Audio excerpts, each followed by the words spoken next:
हरे कृष्ण गुरुजी। हरे कृष्ण माताजी। हरे कृष्ण। ಹರೇ ಕೃಷ್ಣ ಪ್ರಭುಜಿ. ಹರೇ ಕೃಷ್ಣ. ನನ್ನ ವಾಯ್ಸ್ ಕೇಳಿಸ್ತಾ ಇದೆ ಅಲ್ಲ? ಕೇಳಿಸ್ತಿದೆ. ಕೇಳಿಸ್ತಾ ಇದೆ. ಹರೇ ಕೃಷ್ಣ.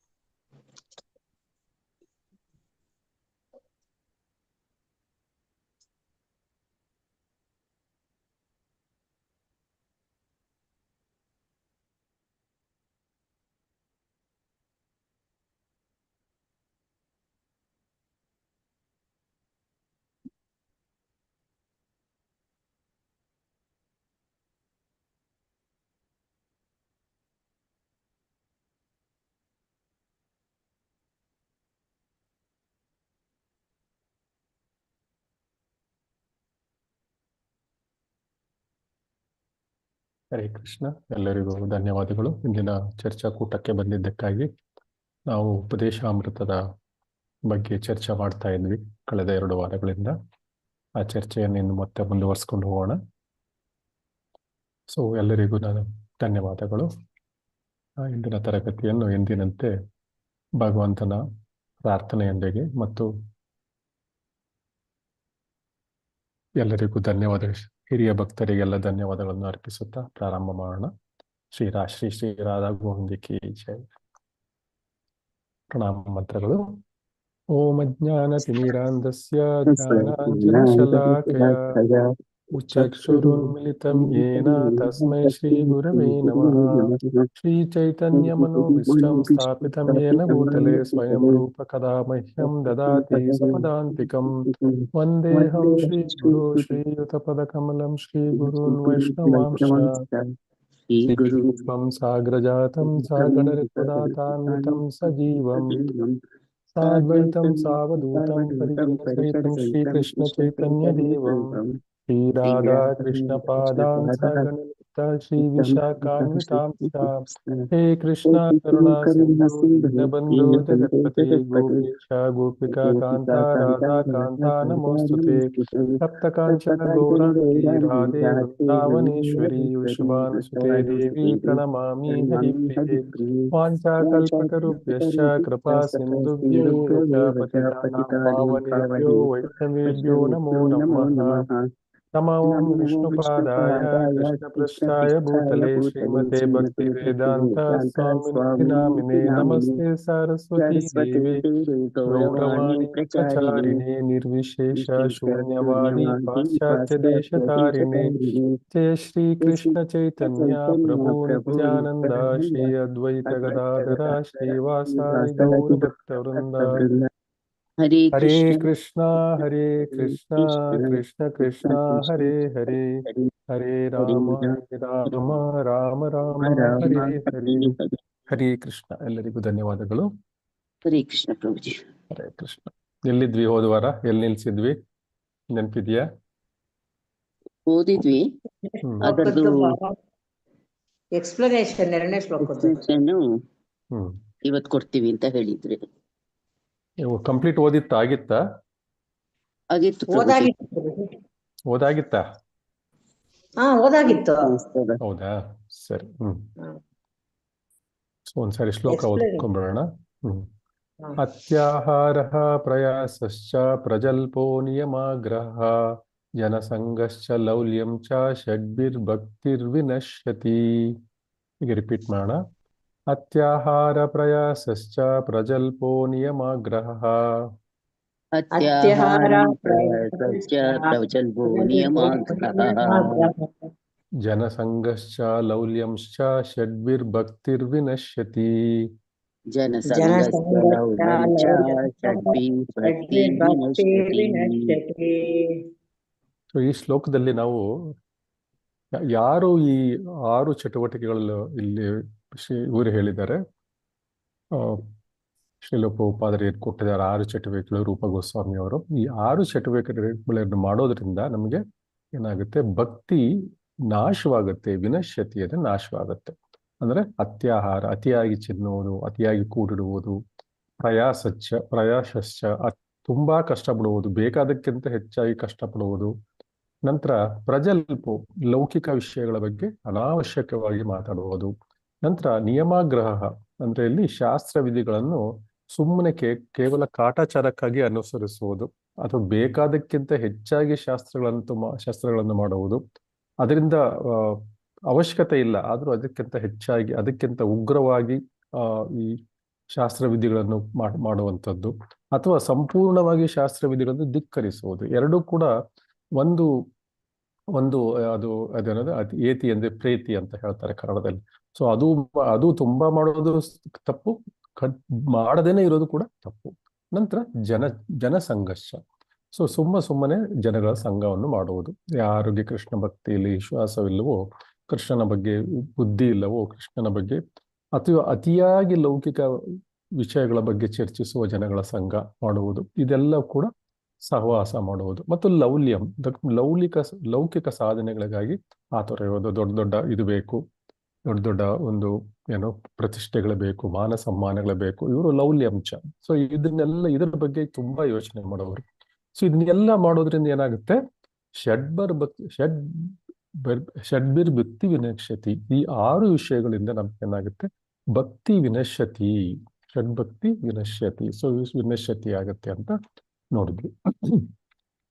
ಸೊ ಈ ಶ್ಲೋಕವನ್ನು ಓದಿದ್ವಿ ಮತ್ತು ತಾತ್ಪರ್ಯವನ್ನು ಓದಿದ್ವಿ. ಸೊ ಸ್ವಲ್ಪ ಡಿಸ್ಕಷನ್ ಸ್ವಲ್ಪ ಪೆಂಡಿಂಗ್ ಇತ್ತು ಅನ್ಸುತ್ತೆ. ಸೊ ಆ ಡಿಸ್ಕಷನ್ ಮುಂದುವರ್ಸ್ಕೊಂಡು ಹೋಗೋಣ.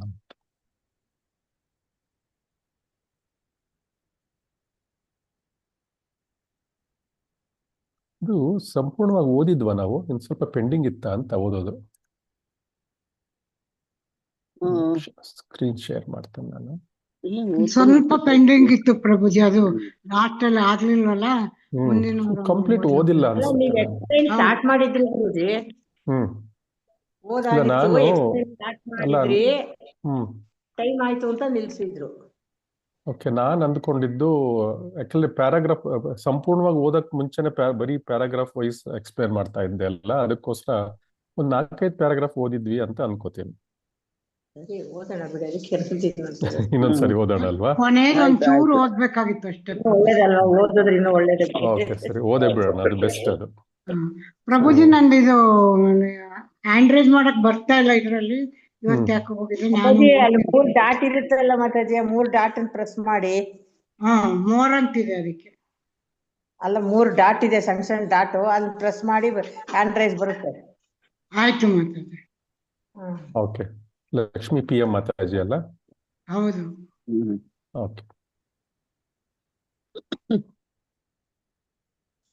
ಸೊ ನಾನು ನೋಟ್ ಮಾಡ್ಕೊಂಡಿದ್ರ ಪ್ರಕಾರ ಓಕೆ, ಇಲ್ಲಿ ಭಗವದ್ಗೀತೆ ಶ್ಲೋಕ ಅಂತ ಹೇಳ್ತಾ ಇದೆ, ಅಲ್ಲಿಂದ ಪ್ರಾರಂಭ ಮಾಡಬೇಕಿತ್ತು ಅನ್ಕೋತೀನಿ.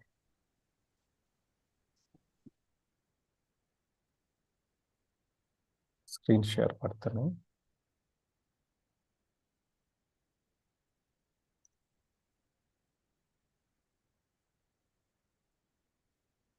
ಸ್ಕ್ರೀನ್ ಕಾಣಿಸ್ತಾ ಇದೆ ಅಲ್ಲ? ಕಾಣಿಸ್ತದೆ ಪ್ರಭುಜಿ. ಲಕ್ಷ್ಮೀ PM ಮಾತಾಜಿ, ನಿಮ್ ಹ್ಯಾಂಡ್ ರೈಸ್ ಮಾಡಿದ್ದೀರಲ್ಲ, ಇವಾಗ ಆಯ್ತಾ? ಈಗ ಆಯ್ತು ಪ್ರಭುಜಿ. ಓಕೆ ಸರಿ, ಹೇಳಿದ್ರಲ್ಲ ದಿವಸ ಇರಂಗಿರ್ಲಿಲ್ಲ, ಇದು ಮೋರ್ ಅಂತ ಬಂದಿತ್ತು, ಅದಕ್ಕೆ ಓಕೆ ಗೊತ್ತಾಗ್ಲಿಲ್ಲ. ಗೀತಾ ಮಾತಾಜಿ ಶುರು ಮಾಡ್ತೀರಿ ಇಲ್ಲಿಂದ? ಶುರು ಮಾಡ್ತೀನಿ ಗುರುಜಿ. ಓದಿ ಮಾತಾಜಿ. ಎಲ್ಲಿ ಮೇಲೆ ಉಲ್ಲೇಖಿಸಿದ ಅಲ್ಲಿಂದನೇನಾ? ಹೈಲೈಟ್ ಮಾಡಿದ್ದೀನಿ ನೋಡಿ, ಅಲ್ಲಿಂದ ಓದ್ಕೊಂಡು. ಶೀಲಪ್ರಭುಪಾದರಿಗೆ ಜಯವಾಗಲಿ. ಮೇಲೆ ಉಲ್ಲೇಖಿಸಿದ ಭಗವದ್ಗೀತೆಯ ಶ್ಲೋಕದಲ್ಲಿ ದೈವೀಂ ಪ್ರಕೃತಿ ಎಂಬ ಪದಗಳು ದೇವೋತ್ತಮ ಪರಮ ಪುರುಷನ ಆಂತರಿಕ ಶಕ್ತಿ ಅಥವಾ ಆನಂದ ಶಕ್ತಿಯ ನಿಯಂತ್ರಣವನ್ನು ಸೂಚಿಸುತ್ತದೆ.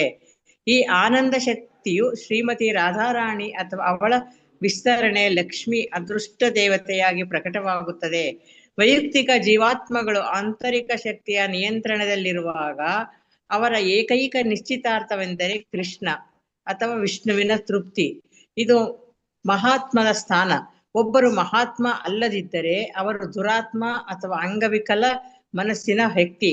ಅಂತಹ ಮಾನಸಿಕವಾಗಿ ಅಂಗವಿಕಲರಾದ ದುರಾತ್ಮಗಳನ್ನು ಭಗವಂತನ ಬಾಹ್ಯ ಶಕ್ತಿಯಾದ ಮಹಾಮಾಯ ನಿಯಂತ್ರಣದಲ್ಲಿ ಇರಿಸಲಾಗುತ್ತದೆ. ವಾಸ್ತವವಾಗಿ ಈ ಭೌತಿಕ ಜಗತ್ತಿನಲ್ಲಿರುವ ಎಲ್ಲಾ ಜೀವಿಗಳು ಮಹಾಮಾಯೆಯ ನಿಯಂತ್ರಣದಲ್ಲಿವೆ. ಅವರ ಕೆಲಸವೆಂದರೆ ಅವರನ್ನು 3 ಪಟ್ಟು ದುಃಖಗಳ ಪ್ರಭಾವಕ್ಕೆ ಒಳಪಡಿಸುವುದು. ಆದಿದೈವಿಕ ಕ್ಲೇಶ, ಭರಗಳು, ಭೂಕಂಪಗಳು ಮತ್ತು ಬಿರುಗಾಳಿಗಳು ಮುಂತಾದ ದೇವತೆಗಳಿಂದ ಉಂಟಾಗುವ ದುಃಖಗಳು. ಆದಿಭೌತಿಕ ಕ್ಲೇಶ, ಕೀಟಗಳು ಅಥವಾ ಶತ್ರುಗಳಂತಹ ಇತರ ಜೀವಿಗಳಿಂದ ಉಂಟಾಗುವ ದುಃಖಗಳು. ಮತ್ತು ಆಧ್ಯಾತ್ಮಿಕ ಕ್ಲೇಶ, ಮಾನಸಿಕ ಮತ್ತು ದೈಹಿಕ ದೌರ್ಬಲ್ಯಗಳಂತಹ ಒಬ್ಬರ ಸ್ವಂತ ದೇಹ ಮತ್ತು ಮನಸ್ಸಿನಿಂದ ಉಂಟಾಗುವ ದುಃಖಗಳು. ದೈವಭೂತಾತ್ಮ ಹೇತವಃ ಬಾಹ್ಯ ಶಕ್ತಿಯ ನಿಯಂತ್ರಣದಿಂದ ಈ 3 ದುಃಖಗಳಿಗೆ ಒಳಪಡುವ ನಿಯಮಾಧೀನ ಆತ್ಮಗಳು ವಿವಿಧ ತೊಂದರೆಗಳನ್ನು ಅನುಭವಿಸುತ್ತದೆ. ಬದ್ಧ ಆತ್ಮಗಳು ಎದುರಿಸುತ್ತಿರುವ ಪ್ರಮುಖ ಸಮಸ್ಯೆ ಜನನ, ವೃದ್ಧಾಪ್ಯ, ರೋಗ ಮತ್ತು ಮರಣದ ಪುನರಾವರ್ತನೆ. ಭೌತಿಕ ಜಗತ್ತಿನಲ್ಲಿ ದೇಹ ಮತ್ತು ಆತ್ಮದ ನಿರ್ವಹಣೆಗಾಗಿ ಒಬ್ಬರು ಕೆಲಸ ಮಾಡಬೇಕು. ಆದರೆ ಕೃಷ್ಣ ಪ್ರಜ್ಞೆಯ ಅನುಷ್ಠಾನಕ್ಕೆ ಅನುಕೂಲಕರವಾದ ರೀತಿಯಲ್ಲಿ ಅಂತಹ ಕೆಲಸವನ್ನು ಹೇಗೆ ಮಾಡಬಹುದು? ಪ್ರತಿಯೊಬ್ಬರಿಗೂ ಆಹಾರ ಧಾನ್ಯಗಳು, ಬಟ್ಟೆ, ಹಣ ಮತ್ತು ದೇಹದ ನಿರ್ವಹಣೆಗೆ ಅಗತ್ಯವಾದ ಇತರ ವಸ್ತುಗಳಂತಹ ಆಸ್ತಿಗಳು ಬೇಕಾಗುತ್ತವೆ. ಆದರೆ ಒಬ್ಬನು ತನ್ನ ನಿಜವಾದ ಮೂಲಭೂತ ಅಗತ್ಯಗಳಿಗಾಗಿ ಅಗತ್ಯಕ್ಕಿಂತ ಹೆಚ್ಚು ಸಂಗ್ರಹಿಸಬಾರದು. ಈ ನೈಸರ್ಗಿಕ ತತ್ವವನ್ನು ಅನುಸರಿಸಿದರೆ ದೇಹವನ್ನು ಕಾಪಾಡಿಕೊಳ್ಳುವಲ್ಲಿ ಯಾವುದೇ ತೊಂದರೆ ಇರುವುದಿಲ್ಲ. ಪ್ರಕೃತಿಯ ವ್ಯವಸ್ಥೆಯ ಪ್ರಕಾರ ವಿಕಸನದ ಮಟ್ಟದಲ್ಲಿ ಕೆಳಮಟ್ಟದಲ್ಲಿರುವ ಜೀವಿಗಳು ಅಗತ್ಯಕ್ಕಿಂತ ಹೆಚ್ಚು ತಿನ್ನುವುದಿಲ್ಲ ಅಥವಾ ಸಂಗ್ರಹಿಸುವುದೂ ಇಲ್ಲ. ಪರಿಣಾಮವಾಗಿ ಪ್ರಾಣಿ ಸಾಮ್ರಾಜ್ಯದಲ್ಲಿ ಸಾಮಾನ್ಯವಾಗಿ ಯಾವುದೇ ಆರ್ಥಿಕ ಸಮಸ್ಯೆ ಅಥವಾ ಅಗತ್ಯಗಳ ಕೊರತೆ ಇರುವುದಿಲ್ಲ. ಒಂದು ಚೀಲ ಅಕ್ಕಿಯನ್ನು ಸಾರ್ವಜನಿಕ ಸ್ಥಳದಲ್ಲಿ ಇರಿಸಿದರೆ ಪಕ್ಷಿಗಳು ಕೆಲವು ಧಾನ್ಯಗಳನ್ನು ತಿಂದು ಹೋಗುತ್ತವೆ. ಆದಾಗ್ಯೂ ಒಬ್ಬ ಮನುಷ್ಯನು ಇಡೀ ಚೀಲವನ್ನು ತೆಗೆದುಕೊಂಡು ಹೋಗುತ್ತಾನೆ. ಅವನು ತನ್ನ ಹೊಟ್ಟೆಯನ್ನು ಹಿಡಿದಿಟ್ಟುಕೊಳ್ಳುವ ಎಲ್ಲವನ್ನೂ ತಿಂದು ಉಳಿದಿದ್ದನ್ನು ಸಂಗ್ರಹದಲ್ಲಿಡಲು ಪ್ರಯತ್ನಿಸುತ್ತಾನೆ. ಧರ್ಮಗ್ರಂಥಗಳ ಪ್ರಕಾರ ಅಗತ್ಯಕ್ಕಿಂತ ಹೆಚ್ಚಿನದನ್ನು ಸಂಗ್ರಹಿಸುವುದು ಅತ್ಯಾಹಾರ, ನಿಷೇಧಿಸಲಾಗಿದೆ. ಈಗ ಇಡೀ ಜಗತ್ತು ಅದರಿಂದ ಬಳಲುತ್ತಿದೆ. ಅಗತ್ಯಕ್ಕಿಂತ ಹೆಚ್ಚು ಸಂಗ್ರಹಿಸುವುದು. ಹರೇ ಕೃಷ್ಣ ಮಾತಾಜಿ. ಹರೇ ಕೃಷ್ಣ ಗುರು, ಧನ್ಯವಾದಗಳು. ಹರಿಣಿ ಮಾತಾಜಿ ಓದ್ತೀರಾ? ಓದ್ತೀನಿ ಪ್ರಭುಜಿ. ಹರೇ ಕೃಷ್ಣ. ಓದಿ. ಅಗತ್ಯಕ್ಕಿಂತ ಹೆಚ್ಚು ಸಂಗ್ರಹಿಸುವುದು ಮತ್ತು ತಿನ್ನುವುದು ಪ್ರಯಾಸ ಅಥವಾ ಅನಗತ್ಯ ಪ್ರಯತ್ನಕ್ಕೂ ಕಾರಣವಾಗುತ್ತದೆ. ದೇವರ ವ್ಯವಸ್ಥೆಯಿಂದ ಪ್ರಪಂಚದ ಯಾವುದೇ ಭಾಗದಲ್ಲಿರುವ ಯಾರಾದರೂ ಸ್ವಲ್ಪ ಭೂಮಿ ಮತ್ತು ಹಾಲು ಹಸುವನ್ನು ಹೊಂದಿದ್ದರೆ ಬಹಳ ಶಾಂತಿಯುತವಾಗಿ ಬದುಕಬಹುದು. ಜೀವನೋಪಾಯವನ್ನು ಗಳಿಸಲು ಮನುಷ್ಯನು ಒಂದು ಸ್ಥಳದಿಂದ ಮತ್ತೊಂದು ಸ್ಥಳಕ್ಕೆ ಹೋಗಬೇಕಾಗಿಲ್ಲ. ಏಕೆಂದರೆ ಒಬ್ಬರು ಸ್ಥಳೀಯವಾಗಿ ಆಹಾರ ಧಾನ್ಯಗಳನ್ನು ಉತ್ಪಾದಿಸಬಹುದು ಮತ್ತು ಹಸುಗಳಿಂದ ಹಾಲು ಪಡೆಯಬಹುದು. ಅದು ಎಲ್ಲಾ ಆರ್ಥಿಕ ಸಮಸ್ಯೆಗಳನ್ನು ಪರಿಹರಿಸಬಹುದು. ಅದೃಷ್ಟವಶಾತ್ ಕೃಷ್ಣ ಪ್ರಜ್ಞೆಯನ್ನು ಬೆಳೆಸಲು ಅಥವಾ ದೇವರ ತಿಳುವಳಿಕೆ, ಅವನೊಂದಿಗೆ ಸಂಬಂಧ ಮತ್ತು ಜೀವನದ ಅಂತಿಮ ಗುರಿ, ದೇವರ ಮೇಲಿನ ಪ್ರೀತಿಗಾಗಿ ಮನುಷ್ಯನಿಗೆ ಹೆಚ್ಚಿನ ಬುದ್ಧಿವಂತಿಕೆಯನ್ನು ನೀಡಲಾಗಿದೆ. ದುರದೃಷ್ಟವಶಾತ್ ದೇವರ ಸಾಕ್ಷಾತ್ಕಾರವನ್ನು ಕಾಳಜಿ ವಹಿಸದ ನಾಗರಿಕ ಮನುಷ್ಯನು ತನ್ನ ಬುದ್ಧಿವಂತಿಕೆಯನ್ನು ಅಗತ್ಯಕ್ಕಿಂತ ಹೆಚ್ಚಿನದನ್ನು ಪಡೆಯಲು ಬಳಸುತ್ತಾನೆ ಮತ್ತು ನಾಲಿಗೆಯನ್ನು ತೃಪ್ತಿಪಡಿಸಲು ತಿನ್ನುತ್ತಾನೆ. ದೇವರ ವ್ಯವಸ್ಥೆಯಿಂದ ಪ್ರಪಂಚದಾದ್ಯಂತ ಮಾನವರಿಗೆ ಹಾಲು ಮತ್ತು ಧಾನ್ಯಗಳು ಉತ್ಪಾದಿಸಲು ಸಾಕಷ್ಟು ಅವಕಾಶವಿದೆ. ಆದರೆ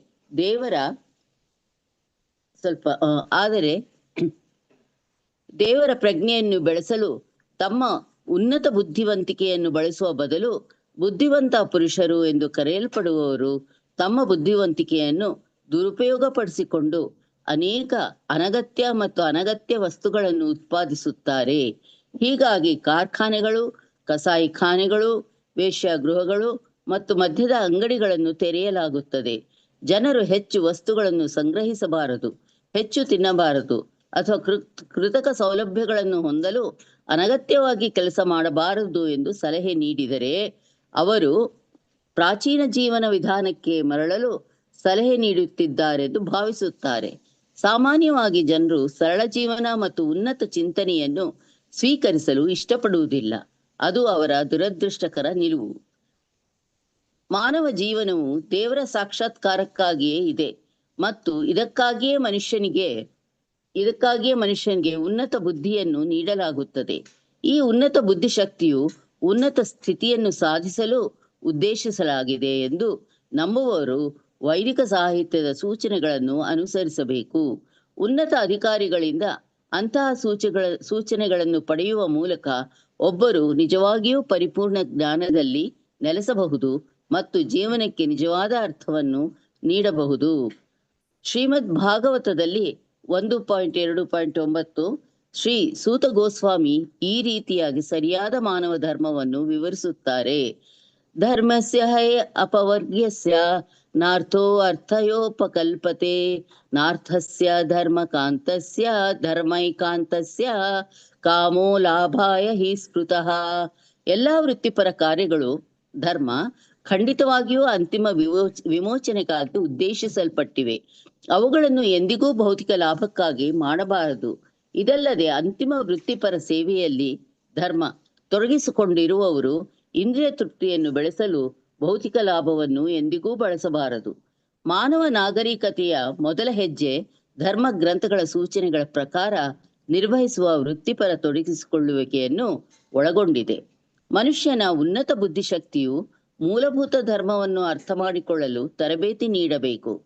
ಮಾನವ ಸಮಾಜದಲ್ಲಿ ಹಿಂದೂ, ಕ್ರಿಶ್ಚಿಯನ್, ಹೀಬ್ರೂ, ಮಹಮ್ಮದೀಯ, ಬೌದ್ಧ ಮತ್ತು ಮುಂತಾದ ವಿವಿಧ ಧಾರ್ಮಿಕ ಪರಿಕಲ್ಪನೆಗಳಿವೆ. ಏಕೆಂದರೆ ಧರ್ಮವಿಲ್ಲದೆ ಮಾನವ ಸಮಾಜವು ಪ್ರಾಣಿ ಸಮಾಜಕ್ಕಿಂತ ಉತ್ತಮವಾಗಿಲ್ಲ. ಮೇಲೆ ಹೇಳಿದಂತೆ ಸಾಕಾವತ್ತು ಪ್ರಭುಜಿ. ಧನ್ಯವಾದಗಳು ಪ್ರಭುಜಿ. ಹರೇ ಕೃಷ್ಣ. ಲಕ್ಷ್ಮೀ PM ಮಾತಾಜಿ. ಹರೇ ಕೃಷ್ಣ ಪ್ರಭುಜಿ. ಓದ್ತೀನಿ. ಓದಿ. ಮೇಲೆ ಹೇಳಿದಂತೆ ಧರ್ಮ ಹೈ ಅಪವರ್ಗಸ್ಯ ನಾರ್ಥೋ ಅರ್ಥಯೋ ಕಲ್ಪತೆ. ಧರ್ಮಸ್ಯ ಹೈ ಅಪವರ್ಗಸ್ಯ ನಾರ್ಥೋ ಅರ್ಥಯೋಪಕಲ್ಪತೆ. ಉಪಕಲ್ಪತೆ. ಸ್ವಲ್ಪ ದೊಡ್ಡದು ಮಾಡ್ಕೊಂಡೆ ಪ್ರಭುಜಿ. ಈಗ ಧರ್ಮಸ್ಯ ಹೈ ಅಪವರ್ಗಸ್ಯ ನಾರ್ಥೋ ಅರ್ಥಯೋಪಕಲ್ಪತೆ. ಅರ್ಥಯೋ ಉಪಕಲ್ಪತೆ. ಧರ್ಮವು ಮುಕ್ತಿಯನ್ನು ಪಡೆಯಲು ಉದ್ದೇಶಿಸಲಾಗಿದೆ, ಅನ್ನವನ್ನು ಪಡೆಯಲು ಅಲ್ಲ. ಕೆಲವೊಮ್ಮೆ ಮಾನವ ಸಮಾಜವು ಭೌತಿಕ ಪ್ರಗತಿಯನ್ನು ಗುರಿಯಾಗಿಟ್ಟುಕೊಂಡು ಧರ್ಮ ಎಂದು ಕರೆಯಲ್ಪಡುವ ವ್ಯವಸ್ಥೆಯನ್ನು ತಯಾರಿಸುತ್ತದೆ. ಆದರೆ ಅದು ನಿಜವಾದ ಧರ್ಮದ ಉದ್ವೇಗದಿಂದ ದೂರವಿದೆ. ಧರ್ಮವು ದೇವರ ನಿಯಮಗಳನ್ನು ಅರ್ಥ ಮಾಡಿಕೊಳ್ಳುವುದನ್ನು ಒಳಗೊಂಡಿರುತ್ತದೆ, ಏಕೆಂದರೆ ಈ ಕಾನೂನುಗಳ ಸರಿಯಾದ ಅನುಷ್ಠಾನವು ಅಂತಿಮವಾಗಿ ಒಬ್ಬನನ್ನು ಭೌತಿಕ ಜಟಿಲತೆಯಿಂದ ಹೊರಬರಲು ಕಾರಣವಾಗುತ್ತದೆ. ಅದು ಧರ್ಮದ ನಿಜವಾದ ಉದ್ರೇಕ.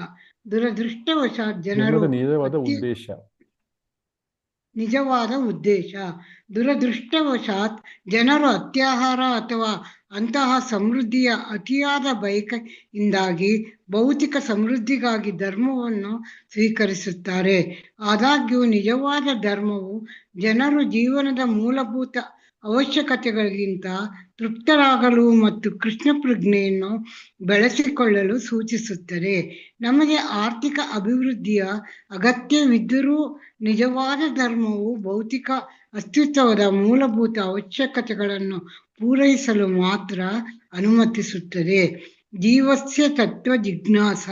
ಜೀವನದ ನಿಜವಾದ ಉದ್ದೇಶವೆಂದರೆ ಸಂಪೂರ್ಣ ಸತ್ಯದ ಬಗ್ಗೆ ವಿಚಾರಿಸುವುದು. ನಮ್ಮ ಪ್ರಯಾಸ ಪರಮ ಸತ್ಯದ ಬಗ್ಗೆ ವಿಚಾರಿಸುವುದಲ್ಲದಿದ್ದರೆ ನಾವು ನಮ್ಮ ಕೃತಕ ಅಗತ್ಯಗಳನ್ನು ಪೂರೈಸುವ ಪ್ರಯತ್ನವನ್ನು ಹೆಚ್ಚಿಸುತ್ತೇವೆ. ಆಧ್ಯಾತ್ಮಿಕ ಆಕಾಂಕ್ಷೆಯ ಐಹಿಕ ಪ್ರಯತ್ನಗಳನ್ನು ತಪ್ಪಿಸಬೇಕು. ಇನ್ನೊಂದು ಅಡಚಣೆ ಎಂದರೆ ಪ್ರಜಲ್ಪ, ಅನಗತ್ಯ ಮಾತು. ನಾವು ಕೆಲವು ಸ್ನೇಹಿತರೊಂದಿಗೆ ಬೆರೆತಾಗ ನಾವು ತಕ್ಷಣ ಅನಗತ್ಯವಾಗಿ ಮಾತನಾಡಲು ಪ್ರಾರಂಭಿಸುತ್ತೇವೆ. ಗೊಣಗುವ ಕಪ್ಪೆಗಳಂತೆ ಧ್ವನಿಸುತ್ತೇವೆ. ನಾವು ಮಾತನಾಡಲೇಬೇಕಾದರೆ ನಾವು ಕೃಷ್ಣ ಪ್ರಜ್ಞೆ ಚಳುವಳಿಯ ಬಗ್ಗೆ ಮಾತನಾಡಬೇಕು. ಕೃಷ್ಣ ಪ್ರಜ್ಞೆ ಚಳುವಳಿಯ ಹೊರಗಿನವರು ಪತ್ರಿಕೆಗಳು, ನಿಯತಕಾಲಿಕೆಗಳು ಮತ್ತು ಕಾದಂಬರಿಗಳ ರಾಶಿಯನ್ನು ಓದುವುದು, ಪದಬಂಧಗಳನ್ನು ಬಿಡಿಸುವುದು ಮತ್ತು ಇತರ ಅನೇಕ ಅಸಂಬದ್ಧ ಕೆಲಸಗಳನ್ನು ಮಾಡುವುದರಲ್ಲಿ ಆಸಕ್ತಿ ಹೊಂದಿರುತ್ತಾರೆ. ಈ ರೀತಿಯಲ್ಲೂ ಜನರು ತಮ್ಮ ಅಮೂಲ್ಯವಾದ ಸಮಯ ಮತ್ತು ಶಕ್ತಿಯನ್ನು ವ್ಯರ್ಥ ಮಾಡುತ್ತಾರೆ. ಪಾಶ್ಚಿಮಾತ್ಯ ದೇಶಗಳಲ್ಲಿ ವೃದ್ಧರು ಸಕ್ರಿಯ ಜೀವನದಿಂದ ನಿವೃತ್ತರಾಗಿ ಇಸ್ಪೀಟೆಲೆಗಳನ್ನು ಆಡುತ್ತಾರೆ, ಮೀನು ಹಿಡಿಯುತ್ತಾರೆ, ದೂರದರ್ಶನ ನೋಡುತ್ತಾರೆ ಮತ್ತು ನಿಷ್ಪ್ರಯೋಜಕ ಸಾಮಾಜಿಕ ರಾಜಕೀಯ ಯೋಜನೆಗಳ ಬಗ್ಗೆ ಚರ್ಚಿಸುತ್ತಾರೆ. ಇವೆಲ್ಲವೂ ಮತ್ತು ಇತರ ಕ್ಷುಲ್ಲಕ ಚಟುವಟಿಕೆಗಳನ್ನು ಪ್ರಜಲ್ಪ ವರ್ಗದಲ್ಲಿ ಸೇರಿಸಲಾಗಿದೆ. ಕೃಷ್ಣ ಪ್ರಜ್ಞೆಯಲ್ಲಿ ಆಸಕ್ತಿ ಹೊಂದಿರುವ ಬುದ್ಧಿವಂತ ವ್ಯಕ್ತಿಗಳು ಅಂತಹ ಚಟುವಟಿಕೆಗಳಲ್ಲಿ ಎಂದಿಗೂ ಭಾಗವಹಿಸಬಾರದು. ಜನಸಂಘ ಎಂದರೆ ಕೃಷ್ಣ ಪ್ರಜ್ಞೆಯಲ್ಲಿ ಆಸಕ್ತಿ ಇಲ್ಲದ ವ್ಯಕ್ತಿಗಳೊಂದಿಗೆ ಸಹವಾಸ ಮಾಡುವುದು. ಅಂತಹ ಸಹವಾಸವನ್ನು ಕಟ್ಟುನಿಟ್ಟಾಗಿ ತಪ್ಪಿಸಬೇಕು. ಆದ್ದರಿಂದ ಶ್ರೀಲ ನರೋತ್ತಮದಾಸ ಠಾಕೂರರು ಕೃಷ್ಣ ಪ್ರಜ್ಞಾವಂತ ಭಕ್ತರ ಭಕ್ತಸಾನೇವಾಸ ಸಹವಾಸದಲ್ಲಿ ಮಾತ್ರ ಬದುಕಲು ನಮಗೆ ಸಲಹೆ ನೀಡಿದ್ದಾರೆ. ಭಗವಂತನ ಭಕ್ತರ ಸಹವಾಸದಲ್ಲಿ ಯಾವಾಗಲೂ ಭಗವಂತನ ಸೇವೆಯಲ್ಲಿ ತೊಡಗಿಸಿಕೊಳ್ಳಬೇಕು. ಇದೇ ರೀತಿಯ ವ್ಯವಹಾರದಲ್ಲಿ ತೊಡಗಿರುವವರೊಂದಿಗಿನ ಸಹವಾಸವು ಆ ವ್ಯವಹಾರದಲ್ಲಿ ಪ್ರಗತಿಗೆ ಬಹಳ ಅನುಕೂಲಕರವಾಗಿದೆ. ಪರಿಣಾಮವಾಗಿ ಭೌತಿಕ ವ್ಯಕ್ತಿಗಳು ತಮ್ಮ ಪ್ರಯತ್ನಗಳನ್ನು ಹೆಚ್ಚಿಸಲು ವಿವಿಧ ಸಂಘಗಳು ಮತ್ತು ಕ್ಲಬ್ಗಳನ್ನು ರಚಿಸುತ್ತಾರೆ. ಉದಾಹರಣೆಗೆ, ವ್ಯಾಪಾರ ಜಗತ್ತಿನಲ್ಲಿ ನಾವು ಸ್ಟಾಕ್ ಎಕ್ಸ್ಚೇಂಜ್ ಮತ್ತು ಚೇಂಬರ್ ಆಫ್ ಕಾಮರ್ಸ್ ನಂತಹ ಸಂಸ್ಥೆಗಳನ್ನು ಕಾಣುತ್ತೇವೆ. ಅದೇ ರೀತಿ ಕೃಷ್ಣನನ್ನು ಮರೆಯದವರೊಂದಿಗೆ ಸಹವಾಸ ಮಾಡಲು ಜನರಿಗೆ ಅವಕಾಶ ನೀಡಲು ನಾವು ಅಂತಾರಾಷ್ಟ್ರೀಯ ಕೃಷ್ಣ ಪ್ರಜ್ಞೆ ಸಂಘವನ್ನು ಸ್ಥಾಪಿಸಿದ್ದೇವೆ. ನಮ್ಮ ಇಸ್ಕಾನ್ ಚಳುವಳಿ ನೀಡುವ ಈ ಆಧ್ಯಾತ್ಮಿಕ ಸಹವಾಸವು ದಿನದಿಂದ ದಿನಕ್ಕೆ ಹೆಚ್ಚುತ್ತಿದೆ.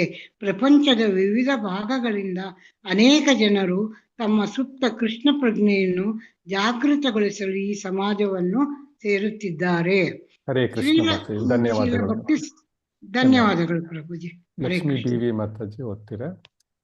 ಹರೇ ಕೃಷ್ಣ ಪ್ರಭುಜಿ. ಓದಿ ಮಾತು. ಶ್ರೀಲ ಭಕ್ತಿ ಸಿದ್ಧಾಂತ ಸರಸ್ವತಿ ಠಾಕೂರರು ತಮ್ಮ ಅನುವೃತ್ತಿ ವ್ಯಾಖ್ಯಾನದಲ್ಲಿ ಮಾನಸಿಕ ಊಹಾಪೋಹಗಾರರು ಅಥವಾ ಒಣ ತತ್ವಜ್ಞಾನಿಗಳು ಜ್ಞಾನವನ್ನು ಪಡೆಯಲು ಹೆಚ್ಚು ಪ್ರಯತ್ನಿಸುವುದು, ಅತ್ಯಾಹಾರ ಅಗತ್ಯಕ್ಕಿಂತ ಹೆಚ್ಚು ಸಂಗ್ರಹಿಸುವುದು ವರ್ಗಕ್ಕೆ ಸೇರುತ್ತದೆ ಎಂದು ಬರೆಯುತ್ತಾರೆ. ಶ್ರೀಮದ್ ಭಾಗವತದ ಪ್ರಕಾರ ಕೃಷ್ಣ ಪ್ರಜ್ಞೆಯಲ್ಲಿ ಇಲ್ಲದ ಒಣ ತತ್ವಶಾಸ್ತ್ರದ ಬಗ್ಗೆ ಪುಸ್ತಕಗಳನ್ನು ಬರೆಯುವ ತಾತ್ವಿಕ ಊಹಾಪೋಹಕರ ಪ್ರಯತ್ನವು ಸಂಪೂರ್ಣವಾಗಿ ವ್ಯರ್ಥ. ಆರ್ಥಿಕ ಅಭಿವೃದ್ಧಿಯ ಬಗ್ಗೆ ಪುಸ್ತಕಗಳನ್ನು ಬರೆಯುವ ಕರ್ಮಿಗಳ ಕೆಲಸವೂ ಅತ್ಯಾಹಾರ ವರ್ಗಕ್ಕೆ ಸೇರುತ್ತದೆ. ಅದೇ ರೀತಿ ಕೃಷ್ಣ ಪ್ರಜ್ಞೆಯ ಬಗ್ಗೆ ಯಾವುದೇ ಆಸೆ ಇಲ್ಲದ ಮತ್ತು ವೈಜ್ಞಾನಿಕ ಜ್ಞಾನ ಅಥವಾ ಆರ್ಥಿಕ ಲಾಭದ ರೂಪದಲ್ಲಿ ಹೆಚ್ಚು ಭೌತಿಕ ವಸ್ತುಗಳನ್ನು ಹೊಂದಲು ಆಸಕ್ತಿ ಹೊಂದಿರುವವರೆಲ್ಲರೂ ಅತ್ಯಾಹಾರದ ನಿಯಂತ್ರಣದಲ್ಲಿ ಸೇರಿದ್ದಾರೆ. ಕರ್ಮಿಗಳು ತಮ್ಮ ಭವಿಷ್ಯದ ಸ್ಥಾನಮಾನ ತಿಳಿದಿಲ್ಲದ ಕಾರಣ ಭವಿಷ್ಯದ ಪೀಳಿಗೆಗಾಗಿ ಹೆಚ್ಚು ಹಣವನ್ನು ಸಂಗ್ರಹಿಸಲು ಶ್ರಮಿಸುತ್ತಾರೆ. ತಮ್ಮ ಪುತ್ರರು ಮತ್ತು ಮೊಮ್ಮಕ್ಕಳಿಗೆ ಹೆಚ್ಚು ಹಣವನ್ನು ಪಡೆಯುವಲ್ಲಿ ಮಾತ್ರ ಆಸಕ್ತಿ ಹೊಂದಿರುವ ಅಂತಹ ಮೂರ್ಖ ವ್ಯಕ್ತಿಗಳು ಮುಂದಿನ ಜನ್ಮದಲ್ಲಿ ಮುಂದಿನ ಜನ್ಮದಲ್ಲಿ ತಮ್ಮ ಸ್ಥಾನ ಏನೆಂದು ಸಹ ತಿಳಿದಿರುವುದಿಲ್ಲ. ಈ ಅಂಶವನ್ನು ವಿವರಿಸುವ ಅನೇಕ ಪುಟಗಳಿವೆ, ಘಟನೆಗಳಿವೆ. ಒಮ್ಮೆ ಒಬ್ಬ ಮಹಾನ್ ಕರ್ಮಿ ತನ್ನ ಪುತ್ರರು ಮತ್ತು ಮೊಮ್ಮಕ್ಕಳಿಗಾಗಿ ಅಪಾರ ಸಂಪತ್ತನ್ನು ಸಂಗ್ರಹಿಸಿದನು. ಆದರೆ ನಂತರ ಅವನ ಕರ್ಮದ ಪ್ರಕಾರ ಅವನು ತನ್ನ ಹಿಂದಿನ ಜನ್ಮದಲ್ಲಿ ತನ್ನ ಮಕ್ಕಳಿಗಾಗಿ ನಿರ್ಮಿಸಿದ್ದ ಕಟ್ಟಡದ ಬಳಿ ಇರುವ ಚಮ್ಮಾರನ ಮನೆಯಲ್ಲಿ ಜನಿಸಿದನು. ಈ ಚಮ್ಮಾರನು ತನ್ನ ಹಿಂದಿನ ಮನೆಗೆ ಬಂದಾಗ ಅವನ ಹಿಂದಿನ ಪುತ್ರರು ಮತ್ತು ಮೊಮ್ಮಕ್ಕಳು ಅವನನ್ನು ಬೂಟುಗಳಿಂದ ಹೊಡೆದರು. ಕರ್ಮಿಗಳು ಮತ್ತು ಜ್ಞಾನಿಗಳು ಕೃಷ್ಣ ಪ್ರಜ್ಞೆಯಲ್ಲಿ ಆಸಕ್ತಿ ಹೊಂದದ ಹೊರತು ಅವರು ತಮ್ಮ ಜೀವನವನ್ನು ವ್ಯರ್ಥ ಚಟುವಟಿಕೆಗಳಲ್ಲಿ ವ್ಯರ್ಥ ಮಾಡುತ್ತಲೇ ಇರುತ್ತಾರೆ. ಉಪಯುಕ್ತವಾದಿಗಳ ಪರವಾಗಿ ಕೆಲವು ಧರ್ಮಗ್ರಂಥದ ನಿಯಮಗಳ ಮತ್ತು ನಿಬಂಧನೆಗಳನ್ನು ತಕ್ಷಣ ಪ್ರಯೋಜನಕ್ಕಾಗಿ ಸ್ವೀಕರಿಸುವುದನ್ನು ನಿಯಮ ಆಗ್ರಹ ಎಂದು ಕರೆಯಲಾಗುತ್ತದೆ, ಮತ್ತು ಆಧ್ಯಾತ್ಮಿಕ ಅಭಿವೃದ್ಧಿಗಾಗಿ ಉದ್ದೇಶಿಸಲಾದ ಶಾಸ್ತ್ರಗಳ ನಿಯಮಗಳ ಮತ್ತು ನಿಬಂಧನೆಗಳನ್ನು ನಿರ್ಲಕ್ಷಿಸುವುದನ್ನು ನಿಯಮ ಆಗ್ರಹ ಎಂದು ಕರೆಯಲಾಗುತ್ತದೆ. ಆಗ್ರಹ ಎಂಬ ಪದದ ಅರ್ಥ ಸ್ವೀಕರಿಸಲು ಉತ್ಸುಕತೆ ಮತ್ತು ಆಗ್ರಹ ಎಂದರೆ ಸ್ವೀಕರಿಸಲು ವಿಫಲತೆ. ಆಗ್ರಹ ಸ್ಪೆಲ್ಲಿಂಗ್ ತಪ್ಪಿದೆ. ಮೊದಲನೇದು ಅಗ್ರಹ ಅಂತಿರ್ಬೇಕು. ಅಲ್ಪ ಪ್ರಾಣ. ಅಗ್ರಹ ಎಂಬ ಪದದ ಅರ್ಥ ಸ್ವೀಕರಿಸಲು ಉತ್ಸುಕ. ಅಂದ್ರೆ ನಾವು ಅಗ್ರಹ ಅಂದ್ರೆ ತಗೊಳ್ಳಿಕ್ ರೆಡಿ ಇದೀವಿ ಅಂತ. ಆಗ್ರಹ ಅಂದ್ರೆ ವಿಪರೀತವಾದ. ಓಕೆ. ನಿಯಮಗಳ ಮತ್ತು ನಿಬಂಧನೆಗಳು ಎಂಬ ಪದಕ್ಕೆ ಈ ಎರಡು ಪದಗಳಲ್ಲಿ ಯಾವುದಾದರೂ ಒಂದನ್ನು ಸೇರಿಸುವ ಮೂಲಕ ನಿಯಮಾಗ್ರಹ ಎಂಬ ಪದವು ರೂಪುಗೊಳ್ಳುತ್ತದೆ. ಹೀಗಾಗಿ ನಿಯಮಾಗ್ರಹವು ಪದಗಳ ನಿರ್ದಿಷ್ಟ ಸಂಯೋಜನೆಯ ಪ್ರಕಾರ ಅರ್ಥೈಸಿಕೊಳ್ಳುವ ಎರಡು ಪಟ್ಟು ಅರ್ಥವನ್ನು ಹೊಂದಿದೆ. ಕೃಷ್ಣ ಪ್ರಜ್ಞೆಯಲ್ಲಿ ಆಸಕ್ತಿ ಹೊಂದಿರುವವರು ಆರ್ಥಿಕ ಪ್ರಗತಿಗಾಗಿ ನಿಯಮಗಳು ಮತ್ತು ನಿಬಂಧನೆಗಳನ್ನು ಸ್ವೀಕರಿಸಲು ಉತ್ಸುಕರಾಗಿರಬಾರದು. ಆದರೆ ಅವರು ಕೃಷ್ಣ ಪ್ರಜ್ಞೆಯ ಪ್ರಗತಿಗಾಗಿ ಧರ್ಮ ಗ್ರಂಥದ ನಿಯಮಗಳು ಮತ್ತು ನಿಬಂಧನೆಗಳನ್ನು ಬಹಳ ನಿಷ್ಠೆಯಿಂದ ಸ್ವೀಕರಿಸಬೇಕು. ಅವರು ಅಕ್ರಮ ಲೈಂಗಿಕತೆ, ಮಾಂಸಾಹಾರ, ಜೂಜಾಟ ಮತ್ತು ಮಾದಕತೆಯನ್ನು ತಪ್ಪಿಸುವ ಮೂಲಕ ನಿಯಂತ್ರಕ ತತ್ವಗಳನ್ನು ಕಟ್ಟುನಿಟ್ಟಾಗಿ ಪಾಲಿಸಬೇಕು.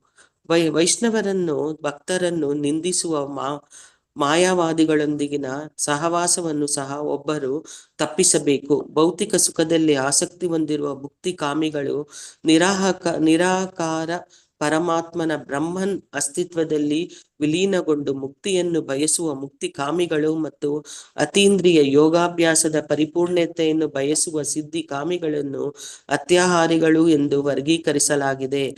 ಅಂತಹ ವ್ಯಕ್ತಿಗಳೊಂದಿಗೆ ಸಹವಾಸ ಮಾಡುವುದು ಅಪೇಕ್ಷಣೀಯವಲ್ಲ. ಹರೇ ಕೃಷ್ಣ ಮಾತಾಜಿ, ಧನ್ಯವಾದಗಳು. ಲಲಿತಾ ಮಾತಾಜಿ ಓದ್ತೀರಾ? ಹರೇ ಕೃಷ್ಣ ಪ್ರಭುಜಿ. ಓದಿ.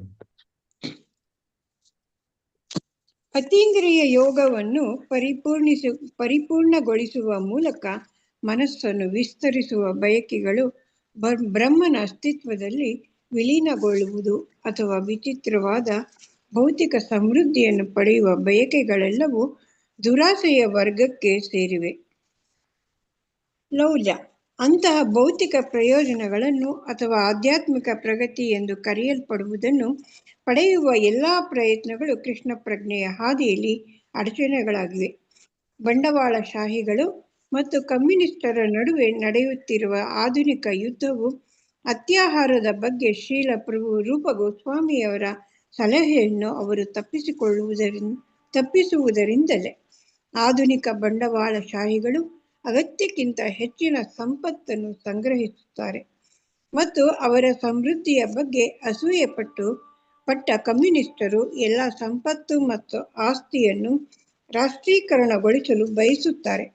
ದುರಾದೃಷ್ಟವಶಾತ್ ಕಮ್ಯುನಿಸ್ಟರಿಗೆ ಸಂಪತ್ತಿನ ಸಮಸ್ಯೆ ಮತ್ತು ಅದರ ವಿತರಣೆಯನ್ನು ಹೇಗೆ ಪರಿಹರಿಸಬೇಕೆಂಬುದು ತಿಳಿದಿಲ್ಲ. ಪರಿಣಾಮವಾಗಿ ಬಂಡವಾಳಶಾಹಿಗಳ ಸಂಪತ್ತು ಕಮ್ಯುನಿಸ್ಟರ ಕೈಗೆ ಬಿದ್ದಾಗ ಯಾವುದೇ ಪರಿಹಾರ ಸಿಗುವುದಿಲ್ಲ. ಈ ಎರಡು ತತ್ವಶಾಸ್ತ್ರಗಳಿಗೆ ವಿರುದ್ಧವಾಗಿ ಕೃಷ್ಣ ಪ್ರಜ್ಞಾಪೂರ್ವಕ ಸಿದ್ಧಾಂತವು ಎಲ್ಲ ಸಂಪತ್ತು ಕೃಷ್ಣನಿಗೆ ಸೇರಿದೆ ಎಂದು ಹೇಳುತ್ತದೆ. ಹೀಗಾಗಿ ಎಲ್ಲ ಸಂಪತ್ತು ಕೃಷ್ಣನ ಆಡಳಿತಕ್ಕೆ ಬರದ ಹೊರತು ಮಾನವ ಕುಲದ ಆರ್ಥಿಕ ಸಮಸ್ಯೆಗೆ ಯಾವುದೇ ಪರಿಹಾರವಿಲ್ಲ. ಸಂಪತ್ತನ್ನು ಕಮ್ಯುನಿಸ್ಟರು ಅಥವಾ ಬಂಡವಾಳಶಾಹಿಗಳ ಕೈಯಲ್ಲಿ ಇಡುವ ಮೂಲಕ ಏನನ್ನು ಪರಿಹರಿಸಲಾಗುವುದಿಲ್ಲ. $100 ನೋಟು ಬೀದಿಯಲ್ಲಿ ಬಿದ್ದಿದ್ದರೆ ಯಾರಾದರೂ ಅದನ್ನು ಎತ್ತಿಕೊಂಡು ತನ್ನ ಜೇಬಿನಲ್ಲಿ ಹಾಕಿಕೊಳ್ಳಬಹುದು. ಅಂತಹ ವ್ಯಕ್ತಿ ಪ್ರಾಮಾಣಿಕನಲ್ಲ. ಇನ್ನೊಬ್ಬ ವ್ಯಕ್ತಿ ಹಣವನ್ನು ನೋಡಿ ಅದನ್ನು ಅಲ್ಲಿಯೇ ಬಿಡಲು ನಿರ್ಧರಿಸಬಹುದು. ಇನ್ನೊಬ್ಬರ ಆಸ್ತಿಯನ್ನು ಮುಟ್ಟಬಾರದು ಎಂದು ಭಾವಿಸಬಹುದು. ಈ ಎರಡನೇ ವ್ಯಕ್ತಿ ತನ್ನ ಸ್ವಂತ ಉದ್ದೇಶಗಳಿಗಾಗಿ ಹಣವನ್ನು ಕದಿಯದಿಲ್ಲವಾದರೂ ಅದರ ಸರಿಯಾದ ಬಳಕೆ ಬಗ್ಗೆ ಅವನಿಗೆ ತಿಳಿದಿಲ್ಲ. $100 ಬಿಲ್ ಅನ್ನು ನೋಡಿದ ಮೂರನೆಯ ವ್ಯಕ್ತಿ ಅದನ್ನು ಎತ್ತಿಕೊಂಡು ಅದನ್ನು ಕಳೆದುಕೊಂಡ ವ್ಯಕ್ತಿಯನ್ನು ಹುಡುಕಿ ಅವನಿಗೆ ತಲುಪಿಸಬಹುದು. ಈ ವ್ಯಕ್ತಿ ತನಗಾಗಿ ಖರ್ಚು ಮಾಡಲು ಹಣವನ್ನು ಕದಿಯುವುದಿಲ್ಲ ಅಥವಾ ಅದನ್ನು ನಿರ್ಲಕ್ಷಿಸಿ ಬೀದಿಯಲ್ಲಿ ಮಲಗಲು ಬಿಡುವುದಿಲ್ಲ. ಅದನ್ನು ತೆಗೆದುಕೊಂಡು ಅದನ್ನು ಕಳೆದುಕೊಂಡ ವ್ಯಕ್ತಿಗೆ ತಲುಪಿಸುವ ಮೂಲಕ ಈ ವ್ಯಕ್ತಿ ಪ್ರಾಮಾಣಿಕ ಮತ್ತು ಬುದ್ಧಿವಂತ. ಬಂಡವಾಳಶಾಹಿಗಳಿಂದ ಕಮ್ಯುನಿಸ್ಟರಿಗೆ ಸಂಪತ್ತನ್ನು ಆಧುನಿಕ ರಾಜಕೀಯದ ಸಮಸ್ಯೆಯನ್ನು ಪರಿಹರಿಸಲು ಸಾಧ್ಯವಿಲ್ಲ. ಏಕೆಂದರೆ ಒಬ್ಬ ಕಮ್ಯುನಿಸ್ಟ್ ಹಣ ಪಡೆದಾಗ ಅದನ್ನು ಅವನು ತನ್ನ ಸ್ವಂತ ಇಂದ್ರಿಯ ತೃಪ್ತಿಗಾಗಿ ಬಳಸುತ್ತಾನೆ ಎಂದು ತೋರಿಸಲಾಗಿದೆ.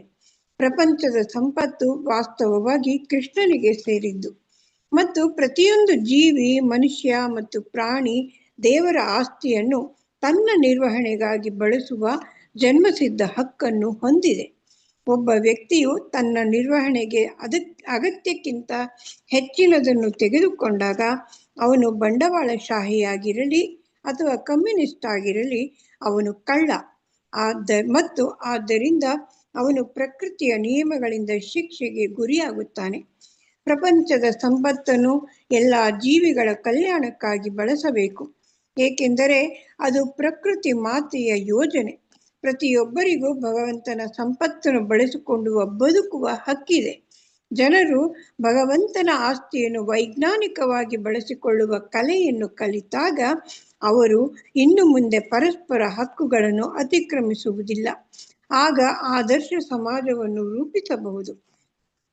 ಅಂತಹ ಆಧ್ಯಾತ್ಮಿಕ ಸಮಾಜದ ಮೂಲ ತತ್ವವನ್ನು ಈಶೋಪನಿಷತ್ತಿನ ಮೊದಲ ಮಂತ್ರದಲ್ಲಿ ಹೇಳಲಾಗಿದೆ.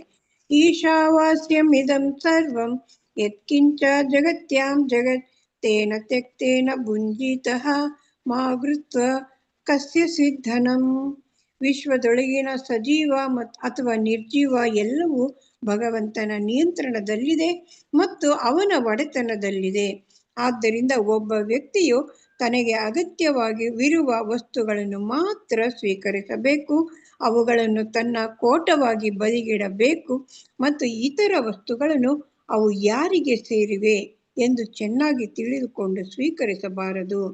ಕೃಷ್ಣ ಪ್ರಜ್ಞಾಪೂರ್ವಕ ಭಕ್ತರಿಗೆ ಈ ಭೌತಿಕ ಜಗತ್ತು ಭಗವಂತನ ಸಂಪೂರ್ಣ ವ್ಯವಸ್ಥೆಯಿಂದ ಎಲ್ಲ ಜೀವಿಗಳ ಜೀವನದ ಎಲ್ಲ ಅವಶ್ಯಕತೆಗಳನ್ನು ಪೂರೈಸಲು ವಿನ್ಯಾಸಗೊಳಿಸಲ್ಪಟ್ಟಿದೆ ಎಂದು ಚೆನ್ನಾಗಿ ತಿಳಿದಿದೆ. ಅವರು ಪರಸ್ಪರರ ಜೀವನ ಅಥವಾ ಹಕ್ಕುಗಳನ್ನು ಅತಿಕ್ರಮಿಸಬೇಕಾಗಿಲ್ಲ. ಈ ಸಂಪೂರ್ಣ ವ್ಯವಸ್ಥೆಯು ಪ್ರತಿಯೊಬ್ಬರಿಗೂ ಅವರ ನಿಜವಾದ ಅಗತ್ಯಗಳಿಗೆ ಅನುಗುಣವಾಗಿ ಸರಿಯಾದ ಸಂಪತ್ತನ್ನು ಒದಗಿಸುತ್ತದೆ ಮತ್ತು ಹೀಗಾಗಿ ಪ್ರತಿಯೊಬ್ಬರು ಸರಳ ಜೀವನ ಮತ್ತು ಉನ್ನತ ಚಿಂತನೆಯ ತತ್ವದ ಪ್ರಕಾರ ಶಾಂತಿಯುತವಾಗಿ ಬದುಕಬಹುದು. ದುರಾದೃಷ್ಟವಶಾತ್ ದೇವರ ಯೋಜನೆಯಲ್ಲಿ ನಂಬಿಕೆ ಇಲ್ಲದ ಅಥವಾ ಉನ್ನತ ಆಧ್ಯಾತ್ಮಿಕ ಅಭಿವೃದ್ಧಿಯ ಯಾವುದೇ ಆಕಾಂಕ್ಷೆಯನ್ನು ಹೊಂದಿರದ ಭೌತವಾದಿಗಳು ತಮ್ಮ ಭೌತಿಕ ಆಸ್ತಿಗಳನ್ನು ಹೆಚ್ಚಿಸಲು ಮಾತ್ರ ದೇವರು ನೀಡಿದ ಬುದ್ಧಿಮತ್ತೆಯನ್ನು ದುರುಪಯೋಗಪಡಿಸಿಕೊಳ್ಳುತ್ತಾರೆ. ಅವರು ತಮ್ಮ ಭೌತಿಕ ಸ್ಥಾನವನ್ನು ಮುನ್ನಡೆಸಲು ಬಂಡವಾಳಶಾಹಿ ಮತ್ತು ಭೌತವಾದಿ ಕಮ್ಯುನಿಸಂನಂತಹ ಅನೇಕ ವ್ಯವಸ್ಥೆಗಳನ್ನು ರೂಪಿಸುತ್ತಾರೆ. ಅವರಿಗೆ ದೇವರ ನಿಯಮಗಳಲ್ಲಿ ಅಥವಾ ಉನ್ನತ ಗುರಿಯಲ್ಲಿ ಆಸಕ್ತಿ ಇಲ್ಲ. ಇಂದ್ರಿಯ ತೃಪ್ತಿಗಾಗಿ ತಮ್ಮ ಅಪರಿಮಿತ ಆಸೆಗಳನ್ನು ಪೂರೈಸಲು ಯಾವಾಗಲೂ ಉತ್ಸುಕರಾಗಿರುವ ಅವರು ತಮ್ಮ ಸಹಜೀವಿಗಳನ್ನು ಶೋಷಿಸುವ ಸಾಮರ್ಥ್ಯದಿಂದ ಎದ್ದು ಕಾಣುತ್ತಾರೆ. ಶ್ರೀಲ ರೂಪ ಗೋಸ್ವಾಮಿ ಅತ್ಯಾಹಾರ ಇತ್ಯಾದಿ ಪಟ್ಟಿ ಮಾಡಿದ ಈ ಪ್ರಾಥಮಿಕ ದೋಷಗಳನ್ನು ಮಾನವ ಸಮಾಜ ತ್ಯಜಿಸಿದಾಗ ಮನುಷ್ಯ ಮತ್ತು ಪ್ರಾಣಿಗಳು, ಬಂಡವಾಳಶಾಹಿಗಳು ಮತ್ತು ಕಮ್ಯುನಿಸ್ಟರು ಮುಂತಾದವರ ನಡುವಿನ ಎಲ್ಲ ದ್ವೇಷವು ನಿಲ್ಲುತ್ತದೆ ಇದರ ಜೊತೆಗೆ ಆರ್ಥಿಕ ಅಥವಾ ರಾಜಕೀಯ ಅಸಮರ್ಪಕತೆ ಮತ್ತು ಅಸ್ಥಿರತೆಯ ಎಲ್ಲ ಸಮಸ್ಯೆಗಳು ಪರಿಹಾರವಾಗುತ್ತವೆ. ಕೃಷ್ಣ ಪ್ರಜ್ಞೆ ಚಳುವಳಿಯ ವೈಜ್ಞಾನಿಕವಾಗಿ ನೀಡುವ ಸರಿಯಾದ ಆಧ್ಯಾತ್ಮಿಕ ಶಿಕ್ಷಣ ಮತ್ತು ಅಭ್ಯಾಸದಿಂದ ಈ ಶುದ್ಧ ಪ್ರಜ್ಞೆ ಜಾಗೃತಗೊಳ್ಳುತ್ತದೆ. ಈ ಕೃಷ್ಣ ಪ್ರಜ್ಞಾ ಆಂದೋಲನವು ಜಗತ್ತಿನಲ್ಲಿ ಶಾಂತಿಯುತ ಸ್ಥಿತಿಯನ್ನು ತರಬಲ್ಲ ಆಧ್ಯಾತ್ಮಿಕ ಸಮುದಾಯವನ್ನು ನೀಡುತ್ತದೆ. ಪ್ರತಿಯೊಬ್ಬ ಬುದ್ಧಿವಂತ ವ್ಯಕ್ತಿಯು ತನ್ನ ಪ್ರಜ್ಞೆಯನ್ನು ಶುದ್ಧೀಕರಿಸಿಕೊಳ್ಳಬೇಕು ಮತ್ತು ಭಕ್ತಿ ಸೇವೆಗೆ ಮೇಲೆ ತಿಳಿಸಲಾದ 6 ಅಡೆತಡೆಗಳನ್ನು ತೊಡೆದು ಹಾಕಬೇಕು. ಈ ಕೃಷ್ಣ ಪ್ರಜ್ಞೆ ಆಂದೋಲನವನ್ನು ಪೂರ್ಣ ಹೃದಯದಿಂದ ಆಶ್ರಯಿಸಬೇಕು. ಹರೇ ಕೃಷ್ಣ ಪ್ರಭುಜಿ. ಧನ್ಯವಾದಗಳು ಪ್ರಭುಜಿ.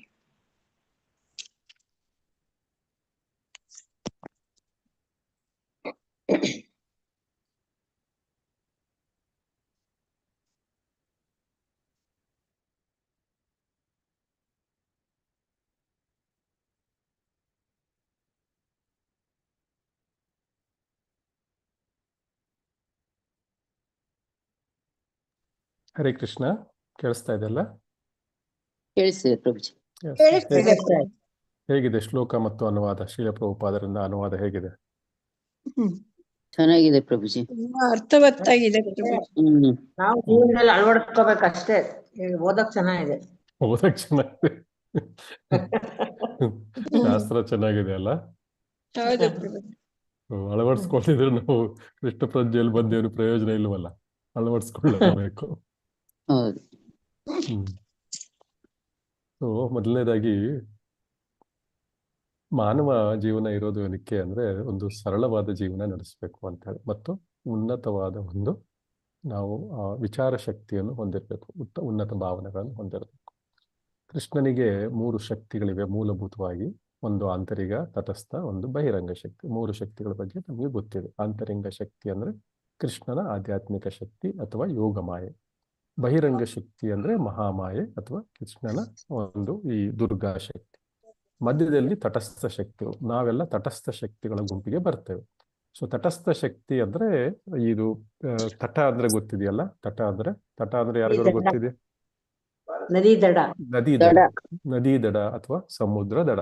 ಸೊ ದಡದಲ್ಲಿ ನಾವು ಇದ್ದೇವೆ. ಸೊ ತಟಸ್ಥ ನಾವು ತಟಸ್ಥ ಅಂದ್ರೆ ನಾವು ಅಲ್ಲಿ ನಿಂತ್ಕೊಂಡಿದ್ದೀವಿ. ಆ ಕಡೆನೂ ಹೋಗ್ಬೋದು, ಈ ಕಡೆನೂ ಹೋಗ್ಬೋದು. ಕೃಷ್ಣ ನಮ್ಗೆ ಫ್ರೀ ವಿಲ್ ಕೊಟ್ಟಿದ್ದಾನೆ, ಅಂದ್ರೆ ನಮಗೆ ಯೋಚಿಸುವ ಶಕ್ತಿಯನ್ನು ಕೊಟ್ಟಿದ್ದಾನೆ. ಸೊ ನಮ್ಮ ಯೋಚನಾ ಶಕ್ತಿ ಮತ್ತು ನಮ್ಮ ನಿರ್ಧಾರಣೆ ಮಾಡುವ ಶಕ್ತಿಯ ಮೇಲೆ ನಾವು ಬಹಿರಂಗ ಶಕ್ತಿಯ ಕಡೆಗೆ ಮುಖ ತಿರುಗಿಸ್ಬೋದು, ಇಲ್ಲ ಅಂತರಂಗ ಶಕ್ತಿಯ ಕಡೆಗೆ ಮುಖ ತಿರುಗಿಸ್ಬೋದು. ಸೊ ಆಂತರಿಂಗ ಶಕ್ತಿ ಮುಖ ತಿರುಗಿಸಿದ್ರೆ ಏನಾಗುತ್ತೆ?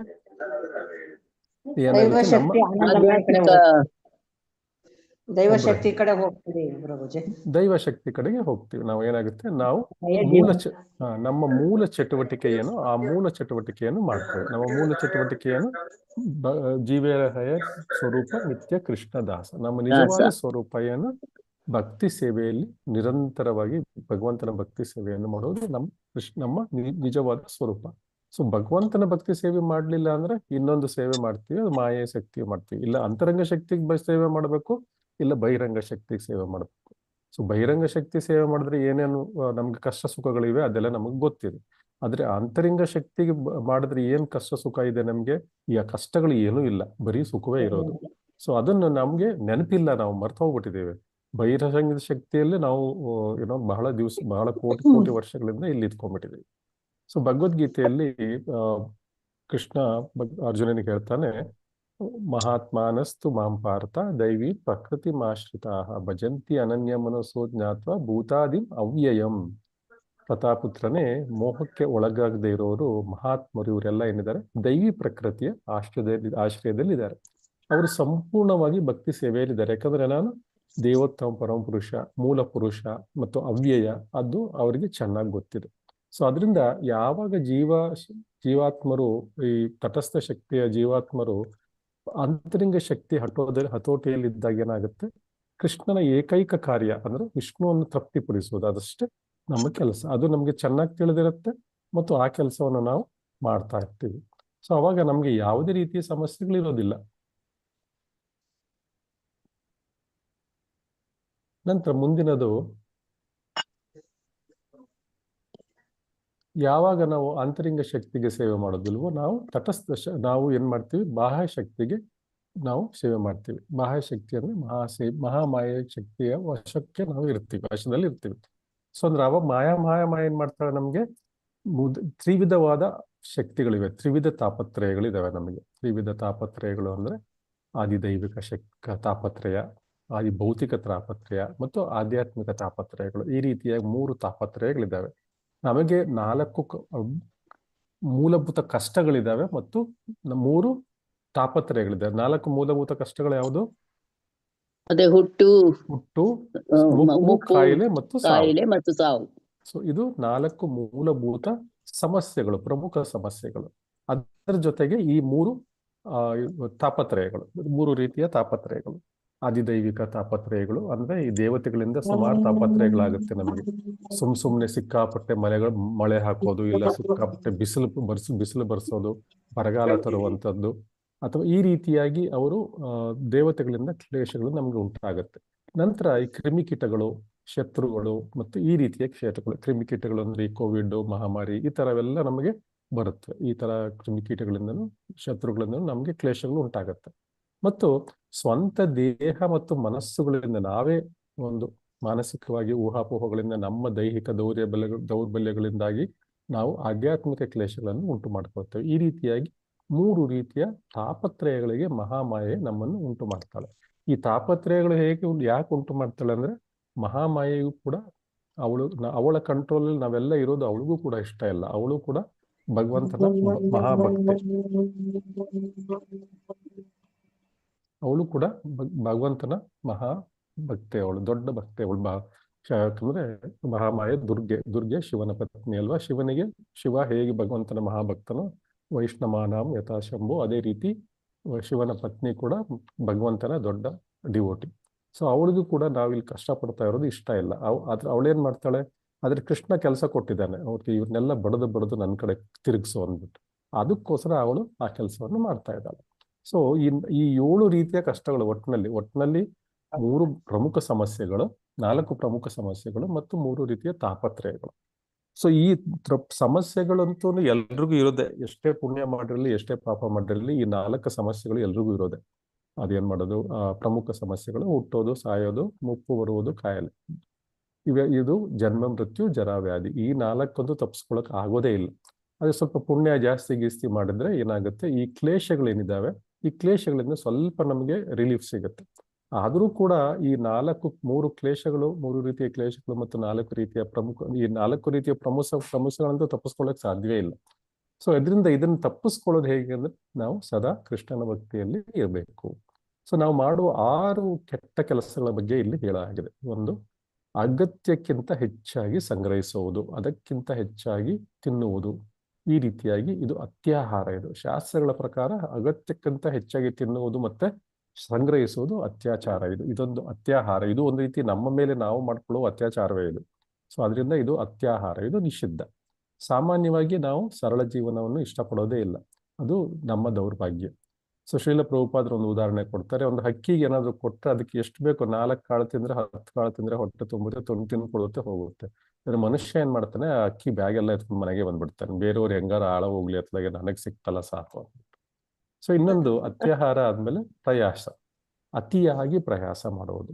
ಸೊ ರೂಪ ಗೋಸ್ವಾಮಿ ತರ ಹೇಳ್ತಾರೆ, ಧರ್ಮಸ್ಯ ಹಿ ಅಪವರ್ಗಸ್ಯ ನಾರ್ಥೋ ಅರ್ಥ ಯೋ ಉಪಕಲ್ಪತೆ, ನಾರ್ಥಸ್ಯ ಧರ್ಮಕಾಂತಸ್ಯ ಕಾಮೋ ಲಾಭಾಯ ಹಿ ಸ್ಮೃತಃ. ಎಲ್ಲಾ ವೃತ್ತಿ ಧರ್ಮಗಳು ಖಂಡಿತವಾಗಿ ಮೋಕ್ಷಕ್ಕಾಗಿ ಇರೋದು. ಈ ಎಲ್ಲಾ ವೃತ್ತಿ ಧರ್ಮಗಳು ಭಗವಂತ ನಮ್ಗೆ ಏನ್ ಕೊಟ್ಟಿದ್ದಾನೆ, 4 ರೀತಿಯ ವೃತ್ತಿ ಧರ್ಮಗಳಿದ್ದಾವೆ ನಮ್ಗೆ. ನಾವು ಧರ್ಮಗಳ ಪ್ರಕಾರ 4 ಬ್ರಾಹ್ಮಣ, ಶೂದ್ರ, ಕ್ಷತ್ರಿಯ, ವೈಶ್ಯ, ಈ ರೀತಿಯ 4 ವೃತ್ತಿ ಧರ್ಮಗಳು ನಮ್ಗಿದಾವೆ. ಈ ಎಲ್ಲವೂ ಕೂಡ ಏನಕ್ಕೆ ಕೊಟ್ಟಿರೋದು, ಮೋಕ್ಷ ಪಡೆಯೋದಕ್ಕೋಸ್ಕರನೇ ಕೊಟ್ಟಿರೋದು. ಅಂದ್ರೆ ಭಗವಂತನ ಕಡೆಗೆ ನಿಧಾನವಾಗಿ ಹೋಗ್ಲಿಕ್ಕೆ ಕೊಟ್ಟಿರೋದು. ಯಾರಿಗೆ ಮನಸ್ಥಿತಿ ಬ್ರಾಹ್ಮಣ ಸ್ಥಿತಿಯಲ್ಲಿ ಇರುತ್ತೋ ಅವನು ಬ್ರಾಹ್ಮಣ ಕೆಲಸವನ್ನು ಮಾಡ್ತಾನೆ. ಮತ್ತು ಅದನ್ನು ಕೂಡ ಆ ಬ್ರಾಹ್ಮಣ ವೃತ್ತಿ ಏನಿದೆ ಅದರಲ್ಲೂ ಕೂಡ ಅವನು ತಾನು ಮಾಡುವ ಎಲ್ಲ ಕೆಲಸವನ್ನು ಕೂಡ ತನ್ನ ಮೋಕ್ಷಕ್ಕಾಗಿ ಮತ್ತು ಸಮಾಜದ ಇತರ ವ್ಯಕ್ತಿಗಳ ಮೋಕ್ಷಕ್ಕಾಗಿ ಅವನು ತನ್ನ ವಿದ್ಯೆಯನ್ನು, ತನ್ನ ವೃತ್ತಿಯನ್ನು ಬೆಳೆಸ್ಕೊಳ್ಬೇಕು. ಮಿಕ್ಕವರನ್ನು ಕೂಡ ಅವನು ಬ್ರಾಹ್ಮಣರ ಯಾವ ವ್ಯಕ್ತಿ ಬ್ರಾಹ್ಮಣನ ಒಂದು ಧರ್ಮದಲ್ಲಿ ಇರ್ತಾನೆ, ಅವನಿಗೆ ಎಲ್ಲಕ್ಕಿಂತ ಜಾಸ್ತಿ ರೆಸ್ಪಾನ್ಸಿಬಿಲಿಟಿ. ತಾನೊಬ್ಬನೇ ಹೋದ್ರೆ ಸಾಲದು, ಬೇರೆಯವ್ರಿಗೂ ಕೂಡ ಅವನು ಕರ್ಕೊಂಡು ಹೋಗ್ಬೇಕು. ಬೇರೆಯವ್ರಿಗೂ ಕೂಡ ಅವನು ಪಾಠನ್ ಯಾಜನ್ ಅವನು ಕೂಡ ಒಂದು ಶಾಸ್ತ್ರಗಳನ್ನು ಓದ್ಬೇಕು, ಅರ್ಥ ಮಾಡ್ಕೊಳ್ಬೇಕು, ಮತ್ತು ಶಾಸ್ತ್ರಗಳನ್ನು ತಾನು ಓದಿರುವ ಶಾಸ್ತ್ರಗಳನ್ನು ಇತರರಿಗೂ ತಿಳಿಸಿ ಸರಿಯಾದ ಜೀವನವನ್ನು ಹೇಗೆ ಮಾಡಬೇಕು, ನಂತರ ಈ ಜೀವನ ಯಾಕೆ ಸಿಕ್ಕಿದೆ, ಮನುಷ್ಯ ಜೀವನ ಯಾಕೆ ಸಿಕ್ಕಿದೆ, ಇದರಿಂದ ನಾವು ಹೇಗೆ ಉಪಯೋಗ ಪಡ್ಕೊಂಡು ಭಗವಂತನ ಬಳಿಗೆ ಹೋಗ್ಬೋದು, ಇದು ಹೋಗ್ಬೇಕು ಎನ್ನುವುದ್ರ ಬಗ್ಗೆ ಅವನು ಹೇಳಬೇಕು. ಅವನು ಎಲ್ಲಕ್ಕಿಂತ ದೊಡ್ಡ ಉತ್ತಮ ರೆಸ್ಪಾನ್ಸಿಬಿಲಿಟಿ ಅವನದು. ನಂತರ ಕ್ಷತ್ರಿಯ ಧರ್ಮಕ್ಕೂ ಕೂಡ ಅದೇ ರೀತಿ, ಅದು ಕೂಡ ಮೋಕ್ಷಕ್ಕಾಗಿಯೇ. ಅವನು ಕ್ಷತ್ರಿಯನ ಕೆಲಸ ಏನಂದ್ರೆ ಸಂಪೂರ್ಣ ಸಮಾಜಕ್ಕೆ ರಕ್ಷಣೆಯನ್ನು ಕೊಡುವಂಥದ್ದು, ಮತ್ತೆ ಬ್ರಾಹ್ಮಣರಿಗೆ ಮತ್ತು ಎಲ್ರಿಗೂ ರಕ್ಷಣೆಯನ್ನು ಕೊಟ್ಟ ನಂತರ ಅವನು ಇದು ಏನಿದೆ, ಈ ಬ್ರಾಹ್ಮಣರು ಏನು ಹೇಳ್ಕೊಡ್ತಾರೆ ಅವನಿಗೆ, ಏನು ಧರ್ಮವನ್ನು ಹೇಗೆ ಪಾಲಿಸ್ಬೇಕು, ರಾಜ್ಯದ ಜನಗಳೆಲ್ಲ ಹೇಗೆ ಧರ್ಮವನ್ನು ಪಾಲಿಸ್ಬೇಕು, ಅದಕ್ಕೆ ಅನುಕೂಲಕರವಾದಂಥ ಒಂದು ಏನಿದೆ ಕಾನೂನುಗಳಂತೂ ಮಾಡುವುದು, ಅದಕ್ಕೆ ಅನುಕೂಲಕರವಾದಂತೆ ಕಾನೂನುಗಳನ್ನು ಮಾಡೋದು, ಮತ್ತೆ ಕಾನೂನುಗಳನ್ನು ಇಂಪ್ಲಿಮೆಂಟ್ ಮಾಡೋದು. ಕಾನೂನುಗಳನ್ನು ಬರೀ ಮಾಡಿದ್ರೆ ಸಾಲದು, ಅದನ್ನು ಸರಿಯಾಗಿ ಜನ ಫಾಲೋ ಮಾಡ್ತಾ ಇದ್ದಾರೆ ಇಲ್ವೋ ಅದನ್ನು ಕೂಡ ಚೆಕ್ ಮಾಡಬೇಕು. ಯಾರು ಸರಿಯಾಗಿ ಧರ್ಮ ಪ್ರಕಾರ ಮಾಡ್ತಾ ಇಲ್ವೋ ಅವರನ್ನು ಸರಿಯಾಗಿ ಶಿಕ್ಷಿಸಬೇಕು. ಅದನ್ನು ಮೋಕ್ಷ ಮಾರ್ಗದಲ್ಲಿ ಅವರನ್ನು ಇಡುವ ಕೆಲಸ ಅದು ಕೂಡ ಕ್ಷತ್ರಿಯನದ್ದು. ನಂತರ ವೈಶ್ಯನದ ಕೆಲಸ ಏನು, ಅವನ ವೃತ್ತಿ ಧರ್ಮದ ಪ್ರಕಾರ ಅವನು ಸಂಪೂರ್ಣ ಸಮಾಜಕ್ಕಾಗಿ ಐಶ್ವರ್ಯವನ್ನು ಕಳಿಸ್ಬೇಕು. ದೇಶ ರಕ್ಷಣೆಗೆ ಬೇಕಾದ ಒಂದು ಕ್ಷತ್ರಿಯನಿಗೆ ಏನೋ ಒಂದು ದ್ರವ್ಯಗಳ ಅವಶ್ಯಕತೆ ಇದೆ, ಆ ದ್ರವ್ಯಗಳನ್ನು ಅವನು ಅವನು ಉತ್ಪಾದನೆ ಮಾಡಿ ಕೊಡಬೇಕು. ಗೋ ರಕ್ಷಣೆ ಎಲ್ಲ ಅವನ ಕೆಲಸ. ಸೊ ನಂತರ ಅವನು ಈ ಶೂದ್ರರ ಕೆಲಸ ಎಲ್ಲರಿಗೂ ಸಹಾಯ ಮಾಡುವಂಥದ್ದು. ಅದೇ ರೀತಿ ಶೂದ್ರರು ಮಾತ್ರ ಹಣಕ್ಕಾಗಿ ಕೆಲಸ ಮಾಡುವಂಥವ್ರು, ಮಿಕ್ಕವರೆಲ್ಲರೂ ಧರ್ಮವನ್ನು ತಮ್ಮ ಮೋಕ್ಷಕ್ಕಾಗಿ ಬಳಸ್ಕೊಳ್ಬೇಕು, ಬೇರೆಯವರ ಮೋಕ್ಷಕ್ಕಾಗಿ ಬಳಸಬೇಕು.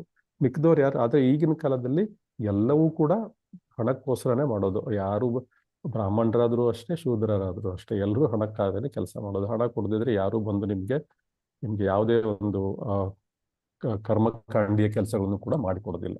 ಸೊ ಅದರಿಂದ ಯಾರೇ ಇದು ವೃತ್ತಿ ಧರ್ಮಗಳು ಮಾಡುವ ವ್ಯಕ್ತಿಗಳು ಐಹಿಕ ಲಾಭಕ್ಕಾಗಿ ತಮ್ಮ ವೃತ್ತಿ ಧರ್ಮವನ್ನು ಬಳಸಬಾರದು.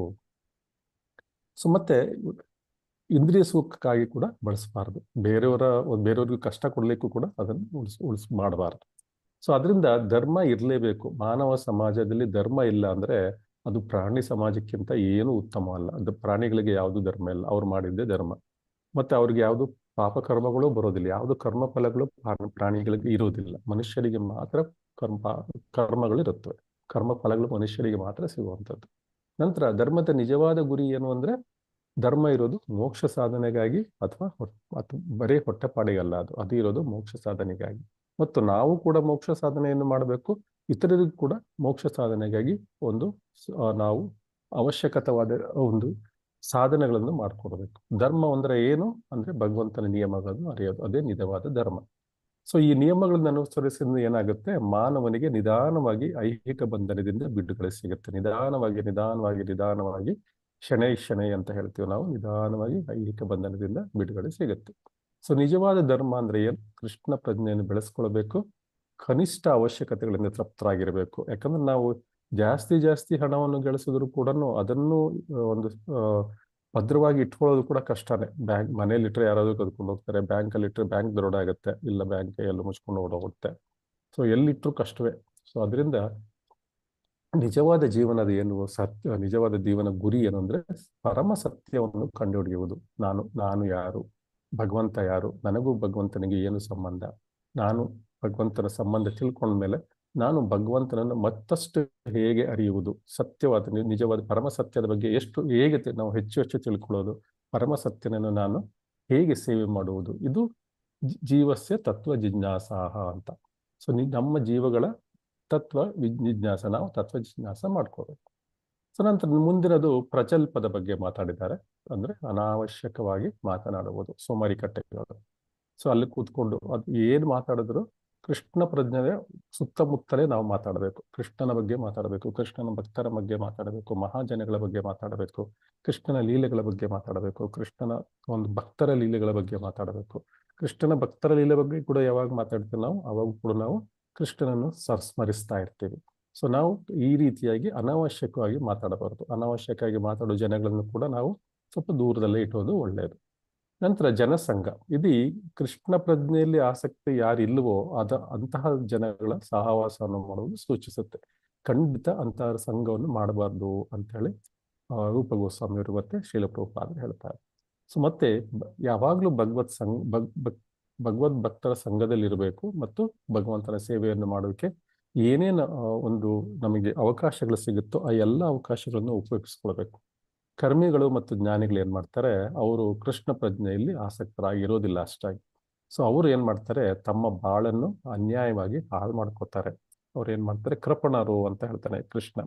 ಅಂದ್ರೆ ತಮ್ಮ ಜೀವನವನ್ನು ಒಂದು ಇಷ್ಟೊಂದು ದೊಡ್ಡ ಐಶ್ವರ್ಯ ಇದು, ಏನು ಒಂದು ಮಾನವನ ದೇಹ ಏನಿದೆ, ಇದು ತುಂಬಾ ದೊಡ್ಡ ಐಶ್ವರ್ಯ, ಎಲ್ರಿಗೂ ಸಿಗೋದಿಲ್ಲ. 80 ಲಕ್ಷ ಯೋನಿಗಳಲ್ಲಿ ಯಾರಿಗೂ ಇಲ್ಲ, ಇದು ಕೇವಲ 4 ಲಕ್ಷ ಯೋನಿಗಳಿಗೆ ಮಾತ್ರ ಸಿಗುತ್ತೆ. ಸೊ 84 ಲಕ್ಷ ಯೋನಿಗಳಲ್ಲಿ 4 ಲಕ್ಷ ಯೋನಿ ಅಂದ್ರೆ ಇದು ಕೇವಲ ಒಂದು 5% ಅಷ್ಟೇ. 5% ಜೀವಿಗಳಿಗೆ ಮಾತ್ರ ಇಂತಹ ಭಾಗ್ಯ ಸಿಕ್ಕಿರೋದು. ಸೊ 5% ಜೀವಿ ಅಂತಹ ಭಾಗ್ಯ, 5-6% ಜೀವಿಗಳಿಗೆ ಮಾತ್ರ ಅಂತಹ ಭಾಗ್ಯ ಸಿಕ್ಕಿರೋದು. ಅಂದ್ರೆ ಉಳಿದ 94% ಜೀವಿಗಳಿಗೆ ಅಂತಹ ಭಾಗ್ಯವೇ ಇಲ್ಲ. 99% ಅಂತ ಭಾಗ್ಯವೇ ಇಲ್ಲ. ಅಂದ್ರೆ ಭಗವಂತನ ಧ್ಯಾನ ಮಾಡುವ, ಭಗವಂತನ ನಾಮಸ್ಮರಣೆ ಮಾಡುವ, ಭಗವಂತನ ನಾಮವನ್ನು ಕೀರ್ತಿಸುವ ಇದು ಅವರಿಗೆ ಅದರಲ್ಲಿ ಇದೇ ಇಲ್ಲ, ನಾಲಿಗೆನೇ ಇಲ್ಲ ಇಂಥವರಿಗೆ. ಸೊ 80 ಲಕ್ಷ ಯೋನಿಗಳಿಗೆ ಅವರು ಹೆಂಗ್ ಭಗವಂತನ ನಾಮವನ್ನು ಕೀರ್ತನೆ ಮಾಡ್ಲಿಕ್ಕೆ ಸಾಧ್ಯ ಅಲ್ವಾ? ಶ್ರವಣಂ ಕೀರ್ತನಂ ಎರಡು ಬಹಳ ಮುಖ್ಯ. ಸೊ ಶ್ರವಣ ಮಾಡ್ಲಿಕ್ಕೆ 80 ಲಕ್ಷ ಯೋನಿಗಳಿಗೆ ಮನಸ್ಸೇ ಇರುವುದಿಲ್ಲ. ಆಮೇಲೆ ಕೀರ್ತನೆ ಮಾಡೋಕ್ಕಂತೂ ಸಾಧ್ಯವೇ ಇಲ್ಲ ಅವ್ರ ಕೈಯಲ್ಲಿ. ಆದ್ರೆ ಇದು ನಮ್ಮ ಸಮಸ್ಯೆ ಏನಂದ್ರೆ, ಈ 4 ಲಕ್ಷ ಯೋನಿಗಳು ಏನಿದೆ, ಮನುಷ್ಯ ಲಕ್ಷ ಯೋನಿಗಳು ಕೂಡ, ಅದರಲ್ಲೂ ಕೂಡ ಯಾರಿಗೋ ಎಷ್ಟೋ ಜನಗಳಿಗೆ ಏನು ಅದ್ರ ಬಗ್ಗೆ ಆಸಕ್ತಿನೇ ಇರೋದಿಲ್ಲ. ನಾವು ಒಂದು ಉದಾಹರಣೆ ತಗೊಳ್ಬಹುದು. ಅಂದ್ರೆ ಈಗ ಸುಮಾರು ಇಸ್ಕಾನ್ ಮಂಗಳೂರಲ್ಲಿ 10 ಲಕ್ಷ ಜನಗಳಿಗೆ ಲೆವೆಲ್ 1 ಕೃಷ್ಣ ಪ್ರಜ್ಞೆಯನ್ನು ಬೋಧಿಸಲಾಗಿದೆ ಆಲ್ರೆಡಿ. ಅಂದ್ರೆ ಭಗವದ್ಗೀತೆ ಮೊದಲ ಲೆವೆಲ್ 1 ಸುಮಾರು 10 ಲಕ್ಷ, ಹತ್ರ 9.5 ಏನೋ ಆಗಿರ್ಬೇಕು ಅನ್ಕೋತೀನಿ, 9.5 ಲಕ್ಷ ಆಗಿರ್ಬೋದು, ಸರಿಯಾದ ನಂಬರ್ ನೆನಪಿಲ್ಲ ನನಗೆ. ಸುಮಾರು 10 ಲಕ್ಷ. ಸೊ ಆದ್ರೆ ಈ ಕೃಷ್ಣ ಪ್ರಜ್ಞೆಯಲ್ಲಿ ಮುಂದುವರಿಸಬೇಕು ಅಂತ ಆಸಕ್ತಿ ಇರೋರು ಎಷ್ಟು ಜನ? ಯಾರಿಗಾರು ಹೇಳಲಿಕ್ಕೆ ಸಾಧ್ಯನಾ? ಗೆಸ್ ಮಾಡ್ಲಿಕ್ಕೆ ಸಾಧ್ಯನಾ? 10 ಲಕ್ಷ ಜನದಲ್ಲಿ ಎಷ್ಟು ಜನ ಕೃಷ್ಣ ಪ್ರಜ್ಞೆಯಲ್ಲಿ ಮುಂದುವರಿಸ್ಕೊಂಡು ಹೋಗ್ತಾರೆ? 100 ಜನ ಅಂತ ಇಟ್ಕೊಳ್ಳೋಣ ಪ್ರಭುಜಿ. ಎಲ್ಲಾ ಸ್ಟ್ರೀಮ್ ಅಲ್ಲೂ ಸೇರ್ಸಿದ್ರೆ 12 ಲ್ಯಾಂಗ್ವೇಜ್ ಅಲ್ಲಿ ಎಲ್ಲಾ ಸ್ಟ್ರೀಮ್ ಅಲ್ಲೂ ಸೇರ್ಸಿದ್ರೆ 1,000 ಜನ ಇದ್ದಾರೆ. 1,000 ಅಥವಾ 1,500 ಅಷ್ಟೇ.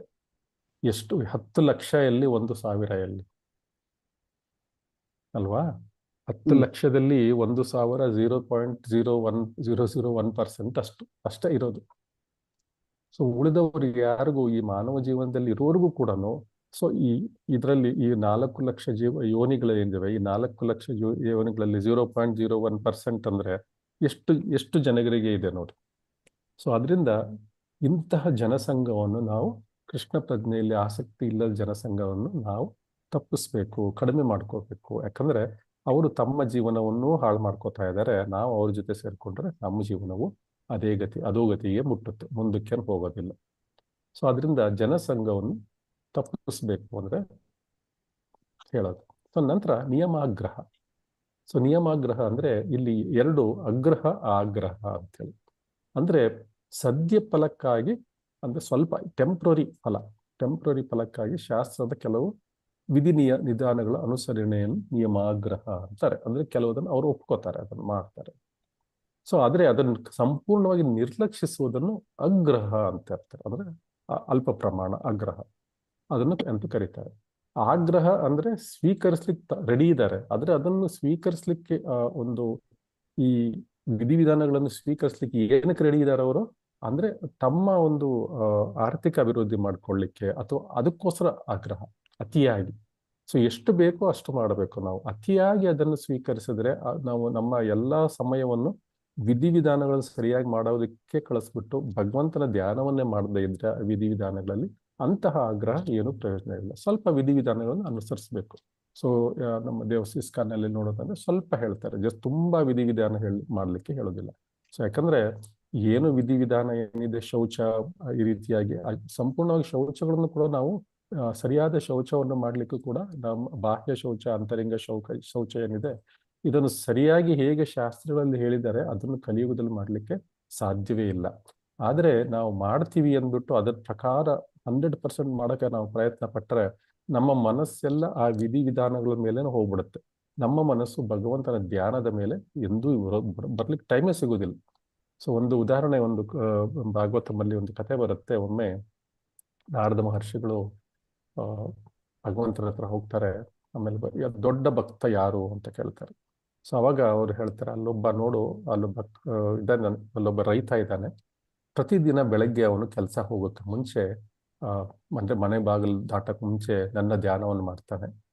ನಂತರ ಹಿಂದಿರುಗಿ ಮನೆಗೆ ಬಂದಾಗ ನಂದು ಧ್ಯಾನವನ್ನು ಮಾಡ್ತಾ ಇದ್ದಾನೆ. ಸೊ ಅವನು ದೊಡ್ಡ ಭಕ್ತರಲ್ಲಿ ಒಬ್ಬ ಅಂತ. ನಂತರ ನಾರದ ಮಹರ್ಷಿಗಳು ಅಂದ್ಕೋತಾ ಇದ್ರು, ನನ್ನ ಹೆಸರು ತಗೋತಾನೆ ಭಗವಂತ ಅಂದ್ಬಿಟ್ಟು, ನೀನೇ ದೊಡ್ಡ ಭಕ್ತ ಅಂದ್ಬಿಟ್ಟು.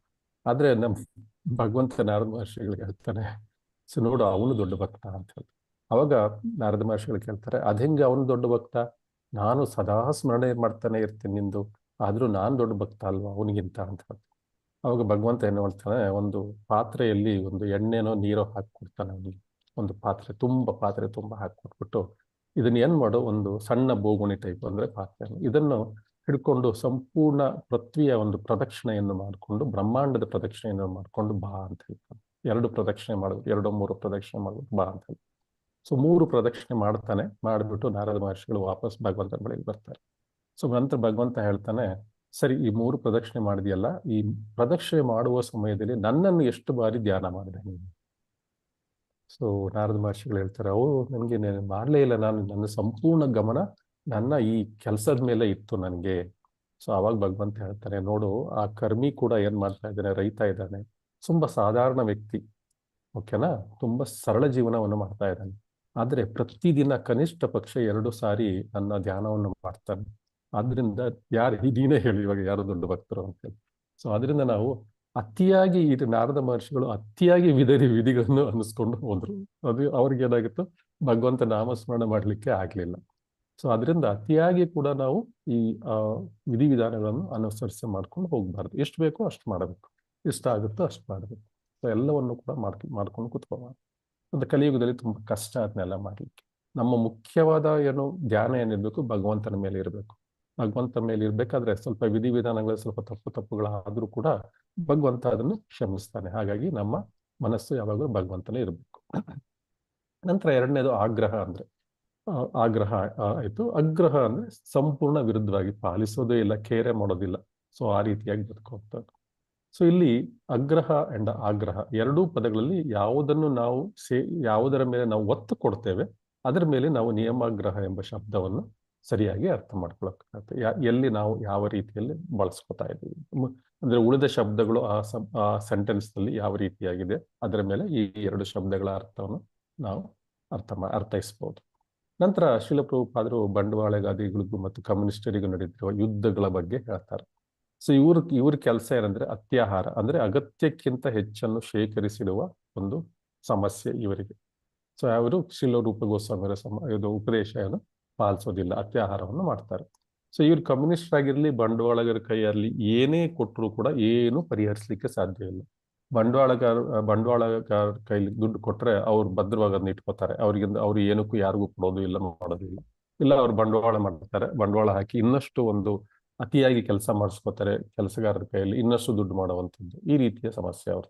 ಕಮ್ಯುನಿಸ್ಟ್ ಅವ್ರದ್ದು ಏನಂದ್ರೆ ಎಲ್ಲ ದುಡ್ಡನ್ನು ಸರ್ಕಾರದ ದುಡ್ಡು ಅಂತ ತಕೊಂಡು ಹೋಗ್ಬಿಡೋದು, ಎಲ್ಲವನ್ನು ರಾಷ್ಟ್ರೀಕರಣ ಅಂತ ಮಾಡೋದು. ಭಾರತ ದೇಶದಲ್ಲೂ ನಾವು ಕೆಲವು ವರ್ಷಗಳ ಹಿಂದೆ ನೋಡಿದ್ವಿ ಅದನ್ನ. ಎಲ್ಲ ದೊಡ್ಡ ಬ್ಯಾಂಕ್ಗಳು, ಕಂಪನಿಗಳು ಎಲ್ಲವನ್ನು ಕೂಡ ರಾಷ್ಟ್ರೀಕರಣವಂತೂ ಮಾಡಿದ್ರು. ಅದರಿಂದ ಯಾರಿಗೂ ಏನೂ ಪರಿಹಾರ ಸಿಕ್ಲಿಲ್ಲ. ಬ್ಯಾಂಕಲ್ಲೆಲ್ಲ ಲಾಸ್ ಅಲ್ಲಿ ಹೋದು, ಕಂಪನಿಗಳೆಲ್ಲ ಮುಚ್ಕೊಂಡು ಹೋದು, ಅಷ್ಟೇ ಆಗಿದ್ದು. ಸೊ ಜನಗಳಿಗೆ ಕೆಲಸವೂ ಸಿಕ್ಲಿಲ್ಲ. ಅಟ್ಲೀಸ್ಟ್ ಬಂಡವಾಳಗಳ ಕೈಯಲ್ಲಿ ಕೆಲಸ ಆದ್ರೂ ಸಿಕ್ತಿತ್ತು. ಸ್ವಲ್ಪ ಜನಗಳಿಗೆ ಕಷ್ಟಕರವಾದ ಕೆಲಸ ಇರಬಹುದು, ಅದು ಕೆಲಸ ಆದ್ರೂ ಸಿಕ್ತಿತ್ತು. ಆದ್ರೆ ಈ ಕಮ್ಯುನಿಸ್ಟರು ಬಂದು ಏನ್ ಮಾಡಿದ್ರು, ಅದನ್ನ ರಾಷ್ಟ್ರೀಕರಣ ಮಾಡಿ ಯಾರಿಗೂ ಏನು ಸರಿಯಾಗಿ ಸಿಕ್ಲಿಲ್ಲ. ಇವೆರಡೂ ಕೂಡ ಸರಿಯಲ್ಲ. ಅದರಿಂದ ಕೃಷ್ಣ ಪ್ರಜ್ಞೆಯಲ್ಲಿ ಕರೆಕ್ಟ್ ಆಗಿ ಏನ್ ಹೇಳುತ್ತೆ ಅಂದ್ರೆ, ಎಲ್ಲವೂ ಕೂಡ ಭಗವಂತನಿಗೆ ಸೇರಿದ್ದು. ಈಶಾವಾಸ್ಯಂ ಇದಂ ಸರ್ವಂ. ಸೊ ಇಲ್ಲಿರುವುದು ಎಲ್ಲವೂ ಕೂಡ ಭಗವಂತನಿಗೆ ಸೇರಿದ್ದು. ಈಶಾವಾಸ್ಯಂ ಈಶನಿಗೆ ಸೇರಿದ್ದು, ಅಂದ್ರೆ ಕೃಷ್ಣನಿಗೆ ಸೇರಿದ್ದು. ಸೊ ಅದರಿಂದ ಈ ಜಗತ್ತನ ಸಂಪತ್ತೇನಿದೆ, ಇದು ಕೃಷ್ಣನ ಕಾರುಬಾರು. ಈ ಕೃಷ್ಣನ ಒಂದು ಸಂಪತ್ತೇನಿದೆ, ನಾವೆಲ್ಲ ಕೃಷ್ಣನ ಮಕ್ಕಳು, ನಮಗೆ ಬಳಸ್ಕೊಳ್ಬಹುದು ಇದನ್ನ. ಅಂದ್ರೆ ನಮ್ಗೆ ಎಷ್ಟು ಬೇಕೋ ಅಷ್ಟು ಬಳಸ್ಕೊಳ್ಳೋದು. ಸೊ ಎಲ್ಲವನ್ನು ನಮ್ದೇ ಅಂತ ಒಂದು ಕೂಡಿಟ್ಕೊಳ್ಬಾರದು. ನಮ್ಗೆ ಎಷ್ಟಿದೆ ಜಗತ್ತಿನಲ್ಲಿ ಎಲ್ಲವೂ ಸಿಗುತ್ತೆ, ನಮ್ಗೆ ಎಷ್ಟು ಬೇಕೋ ಅಷ್ಟು ನಾವು ನಮ್ಗೆ ಎಷ್ಟು ನಮ್ಮ ಹಸಿವನ್ನು ನೀಗಿಸ್ಕೊಳ್ಳಿಕ್ಕೆ ಎಷ್ಟು ಬೇಕೋ ಅಷ್ಟನ್ನು ಬಳಸ್ಕೊಳ್ಬೇಕು ಅಷ್ಟೇ. ಬೇರೆಯವರ ಸಂಪತ್ತನ್ನು ನಾವು ಬಳಸ್ಕೊಳ್ಳುವ ಶಕ್ತಿ ನಮಗಿಲ್ಲ, ತಪ್ಪು ಅದು ನಾವು ಮಾಡುವಂಥದ್ದು. ಅದೇ ರೀತಿ ಭಗವಂತನನ್ನು ಸಂಪತ್ತನ್ನು ನಾವು ಬಳಸ್ಕೋಬಹುದು, ನಮ್ಗೆ ಎಷ್ಟು ಬೇಕೋ ಅಷ್ಟು ಬಳಸ್ಕೋಬಹುದು. ಯಾಕಂದ್ರೆ ನಮ್ಗೆ ಅಧಿಕಾರ ಇದೆ, ಪ್ರತಿಯೊಬ್ಬ ಜೀವಿಗೂ ಭಗವಂತನ ಸಂಪತ್ತಿನ ಮೇಲೆ ಅಧಿಕಾರ ಇದೆ. ಯಾಕಂದ್ರೆ ನಾವೆಲ್ಲ ಭಗವಂತನ ಮಕ್ಕಳು, ನಮ್ಮ ಮಕ್ಕಳಿಗೆ ತಂದೆ ಒಂದು ಆಸ್ತಿಯ ಮೇಲೆ ಹಕ್ಕಿದೆ. ಅಂದ್ರೆ ಭಗವಂತ ಕೊಡ್ಲಿಕ್ಕೂ ರೆಡಿ, ಭಗವಂತ ತಂದೆ ಕೊಡ್ಲಿಕ್ಕೂ ರೆಡಿ ಇದ್ದಾನೆ. ಆದ್ರೆ ನಮ್ಗೆ ಎಷ್ಟು ಬೇಕೋ ಅಷ್ಟು ತಗೊಳ್ಬೇಕಷ್ಟೇ. ಸೊ ನಾವು ಅತಿಯಾದ ಒಂದು ಪ್ರಜಲ್ಪವನ್ನು ಮಾಡ್ಲಿಕ್ಕೆ, ಅತಿಯಾದ ಒಂದು ಇದು ಮಾಡ್ಲಿಕ್ಕೆ ಹೋದ್ರೆ, ನಾವು ಎಲ್ಲವನ್ನು ನಮ್ಗೆ ಬೇಕು ಅಂತ ತಗೊಳಕ್ ಹೋದ್ರೆ ಅದು ಈಶಾವಾಸ್ಯಂ ಇದಂ ಸರ್ವಂ, ಅದು ಅದರ ಇದು ರೂಲ್ಸೇ ತಪ್ಪಾಗಿ ನಾವು ಅರ್ಥೈಸ್ತೇವೆ. ಸೊ ಇನ್ನು ಕೆಲವರು ಏನ್ ಮಾಡ್ತಾರೆ, ನಾವು ಯಾವಾಗ ಈ ರೀತಿಯಾಗಿ ಮಾಡ್ತೀವಿ, ಇನ್ನೊಬ್ಬರ ಹಕ್ಕುಗಳ ಮೇಲೆ ನಾವು ಅತಿಕ್ರಮಿಸೋದಿಲ್ಲ. ಯಾವಾಗ ನಾವು ಇನ್ನೊಬ್ಬರ ಹಕ್ಕನ್ನು ಅತಿಕ್ರಮಿಸೋದಿಲ್ವೋ ಆವಾಗ ಈ ಜಗತ್ತಿನ 99% ಏನು ಜಗಳಗಳೇನಿವೆ ಎಲ್ಲವೂ ನಿಂತು ಹೋಗುತ್ತೆ. ಸೊ ಈ ಪ್ರತಿಯೊಂದು ಚೇತನ ವಸ್ತುವಿಗೂ ಭಗವಂತನೇ ನಿಯಂತ್ರಕ ಮತ್ತು ಒಡೆಯ. ಆದ್ರಿಂದ ನಮ್ಗೆ ಎಷ್ಟು ವಸ್ತುಗಳು ಬೇಕೋ ಅಷ್ಟು ಮಾತ್ರ ಸ್ವೀಕರಿಸ್ಬೇಕು, ಬೇರೆಯವ್ರದ್ದು ನಾವು ಮುಟ್ಲಿಕ್ಕೆ ಹೋಗ್ಬಾರ್ದು. ಅದೇ ಯಾವಾಗ ಅದ್ ಮಾಡ್ತೇವೋ ನಾವು ಇನ್ನೊಬ್ಬರ ಪ್ರಾಣ ಅಥವಾ ಹಕ್ಕುಗಳಿಗೆ ಧಕ್ಕೆ ತಂತಾನೆ ತರುವ ಪರಿಸ್ಥಿತಿಯಲ್ಲಿ ನಾವು ಇರುವುದಿಲ್ಲ. ಸೊ ಈ ರೀತಿ ಮಾಡುವುದು ಹೇಗೆ ಅಂದ್ಬಿಟ್ಟು ಕೃಷ್ಣ ಪ್ರಜ್ಞೆಯಲ್ಲಿ ಇರೋ ಪ್ರತಿಯೊಬ್ಬರಿಗೂ ಚೆನ್ನಾಗಿ ಗೊತ್ತಿದೆ. ಅದರಿಂದ ಎಲ್ಲರೂ ನಾವು ಮಾಡ್ಬೇಕಾದ್ದೇನು, ಸರಳ ಜೀವನ ಉನ್ನತ ಚಿಂತನೆ ಎಂಬುದು ತತ್ವದಂತೆ ಶಾಂತವಾಗಿ ನಾವೆಲ್ಲರೂ ಬದುಕಬಹುದು. ಇಲ್ಲಾಂದ್ರೆ ಏನಾಗುತ್ತೆ, ಇವಾಗ ಪ್ರತಿಯೊಂದು ದೇಶವು ಈ ಲೋಕದಲ್ಲಿ ಇವಾಗ ಆಲ್ಮೋಸ್ಟ್ ಪ್ರತಿಯೊಂದು ದೇಶ ಏನಿದೆ ಒಂದಲ್ಲ ಒಂದು ರೀತಿಯಾಗಿ ಇನ್ನೊಂದು ದೇಶದ ಯುದ್ಧವನ್ನು ಮಾಡ್ತಾ ಇದೆ. ಪ್ರತಿಯೊಂದು ದೇಶವೂ ಕೂಡ ಯುದ್ಧ ನಡೀತಾ ಇದೆ. ಸೊ ಕೆಲವರು ಬಂದೂಕುಗಳನ್ನು ಇಟ್ಕೊಂಡು ಯುದ್ಧ ಮಾಡ್ತಾ ಇದ್ದಾರೆ, ಕೆಲವರು ಆರ್ಥಿಕ ಯುದ್ಧವನ್ನು ಮಾಡ್ತಾ ಇದ್ದಾರೆ. ಸೊ ಕೆಲವರು ನೀರನ್ನು ತಡೆ ಹಿಡಿಯುವಂಥದ್ದು, ಆ ನೀರಿನಿಂದಾಗಿ ಕಷ್ಟಗಳನ್ನು ಕೊಡುವಂಥದ್ದು, ಈ ರೀತಿಯ ಕಷ್ಟಗಳನ್ನು ಕೊಡ್ತಾ ಇದ್ದಾರೆ. ಕೆಲವರು ಜೈವಿಕ ಉತ್ಪಾದನೆಗಳನ್ನು ಮಾಡ್ತಾರೆ, ಈ ಕೊರೋನಾ ವೈರಸ್ ಅಂತವರು ಅದನ್ನು ಎಲ್ಲ ವಿಶ್ವಾದ್ಯಂತ ಹರಡಿ ಎಲ್ರಿಗೂ ತೊಂದರೆ ಕೊಡ್ತಾ ಇದ್ದಾರೆ. ಹೀಗಾಗಿ ಪ್ರತಿಯೊಂದು ದೇಶವು ಕೂಡ ಇನ್ನೊಂದು ದೇಶದ ಜೊತೆ ನಾವು ಹೋರಾಡ್ತಾನೆ ಇದ್ದೀವಿ. ಯಾವ್ದಾದ್ರು ಒಂದು ವಿಷಯಕ್ಕೆ ಹೋರಾಡ್ತಾ ಇದ್ದೀವಿ, ಅಲ್ಲ ಯಾವುದಾದ್ರು ಒಂದು ರೀತಿಯಲ್ಲಿ ಹೋರಾಡ್ತಾ ಇದ್ದೀವಿ. ಸೊ ಕೆಲವರು ಇನ್ನು ಕೆಲವು ದೇಶಗಳ ಜೊತೆ ಮಾತಾಡೋದಿಲ್ಲ. ಸೊ ಈ ರೀತಿಯಾಗಿ ಇನ್ನೊಬ್ಬರ ಪ್ರಾಣ ಮತ್ತು ಹಕ್ಕುಗಳಿಗೆ ನಾವು ಧಕ್ಕೆಯನ್ನು ತಂದುಕೊಂಡು ನಾವು ಏನ್ ಮಾಡ್ತಾ ಇದೀವಿ, ಒಟ್ಟಿನಲ್ಲಿ ಯಾರು ಶಾಶ್ವತವಾದ ಒಂದು ಶಾಂತವಾಗಿ ಜೀವನ ಮಾಡ್ತಾ ಇಲ್ಲ, ಎಲ್ಲರೂ ಕೂಡ ಟೆನ್ಷನ್ ಅಲ್ಲಿ ಇದ್ದೀವಿ.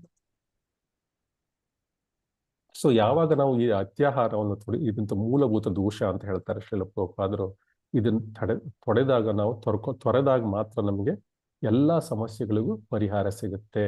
ಸೊ ಕೃಷ್ಣ ಪ್ರಜ್ಞೆಯಲ್ಲಿ ನಾವು ಬಂದಾಗ, ಕೃಷ್ಣ ಪ್ರಜ್ಞೆ ಇಸ್ಕಾನ್ ಮೂವ್ಮೆಂಟ್ ಏನಿದೆ, ಇದು ನಾವು ಕೊಡ್ತಾ ಇರೋದು ಶುದ್ಧ ಆಧ್ಯಾತ್ಮಿಕ ಶಿಕ್ಷಣ. ಮತ್ತು ಈ ಶುದ್ಧ ಆಧ್ಯಾತ್ಮಿಕ ಶಿಕ್ಷಣವನ್ನು ನಾವು ಅನುಷ್ಠಾನ ಯಾವಾಗ ಮಾಡ್ತೇವೆ, ಆಗ ಎಲ್ಲಾ ಸಮಾಜದಲ್ಲಿ ಪರಿಶುದ್ಧವಾದ ಪ್ರಜ್ಞೆ, ಕೃಷ್ಣ ಪ್ರಜ್ಞೆ ಜಾಗೃತವಾಗುತ್ತೆ. ಈಶಾವಾಸ್ಯಂ ಇದಂ ಸರ್ವಂ ಪ್ರಜ್ಞೆ ಎಲ್ರಿಗೂ ಗೊತ್ತಾಗುತ್ತೆ. ಸೊ ಇದರಿಂದ ಏನಾಗುತ್ತೆ, ಒಂದು ಆಧ್ಯಾತ್ಮಿಕ ಸಮಾಜವನ್ನು ನಾವು ಕೊಡ್ಲಿಕ್ಕೆ ಸಾಧ್ಯ. ಯಾವಾಗ ಆ ಸಮಾಜ ಆಧ್ಯಾತ್ಮಿಕವಾಗುತ್ತೆ, ಯಾವಾಗ ಕೃಷ್ಣನ ಕಂಟ್ರೋಲಲ್ಲಿ ಇರುವ ಸಮಾಜ ಅಂತ ನಮ್ಗೆ ಗೊತ್ತಾಗುತ್ತೆ, ಎಲ್ಲಾ ಸಮಸ್ಯೆಗಳು ಸಮಾಜದಲ್ಲಿ ಸಾಲ್ವ್ ಆಗುತ್ತೆ. ಯಾವಾಗ ನಾವು ಆಧ್ಯಾತ್ಮಿಕ ಸಮಾಜವನ್ನು ಬೆಳೆಸ್ತೇವೆ, ಭೂದೇವಿ ಕೂಡ ನಮಗೆ ಬೇಕಾದ ಎಲ್ಲ ವಸ್ತುಗಳನ್ನು ಯಥೇಚ್ಛವಾಗಿ ಕೊಡ್ತಾಳೆ. ಸೊ ಅವಳಿಗೂ ಕೂಡ ಸಂತೋಷವಾಗುತ್ತೆ.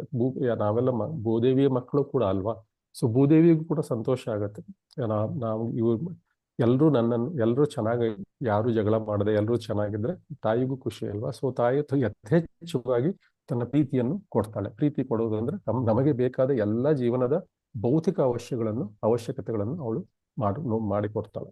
ಸೊ ಅದರಿಂದ ಪ್ರತಿಯೊಬ್ಬ ಬುದ್ಧಿವಂತನಾದ ವ್ಯಕ್ತಿ ನಾವು ನಮ್ಮ ಒಂದು ಪ್ರಜ್ಞೆಯನ್ನು ಶುದ್ಧೀಕರಿಸ್ಕೊಳ್ಬೇಕು ಮತ್ತು ಕೃಷ್ಣ ಪ್ರಜ್ಞೆಯ ಆಂದೋಲನದ ಆಶ್ರಯವನ್ನು ಪಡೆದು ಈ ರೀತಿಯ ಭಕ್ತಿ ಸೇವಾ ಪದದಲ್ಲಿ ನಾವು ಮುಂದುವರೆದ್ರೆ ಈ 6 ಬಗೆಯ ಅಡ್ಡಿಗಳಿಂದ ಸುಲಭವಾಗಿ ಬಿಡುಗಡೆ ಹೊಂದಬಹುದು ಅಂತ ಶ್ರೀಲ ಪ್ರಭುಪಾದರು ಹೇಳ್ತಾರೆ. ಸೊ ಕೊನೆಯದಾಗಿ ಒಂದು ಶ್ಲೋಕವನ್ನು ರಿಪೀಟ್ ಮಾಡೋಣ. ಈ ಶ್ಲೋಕವನ್ನು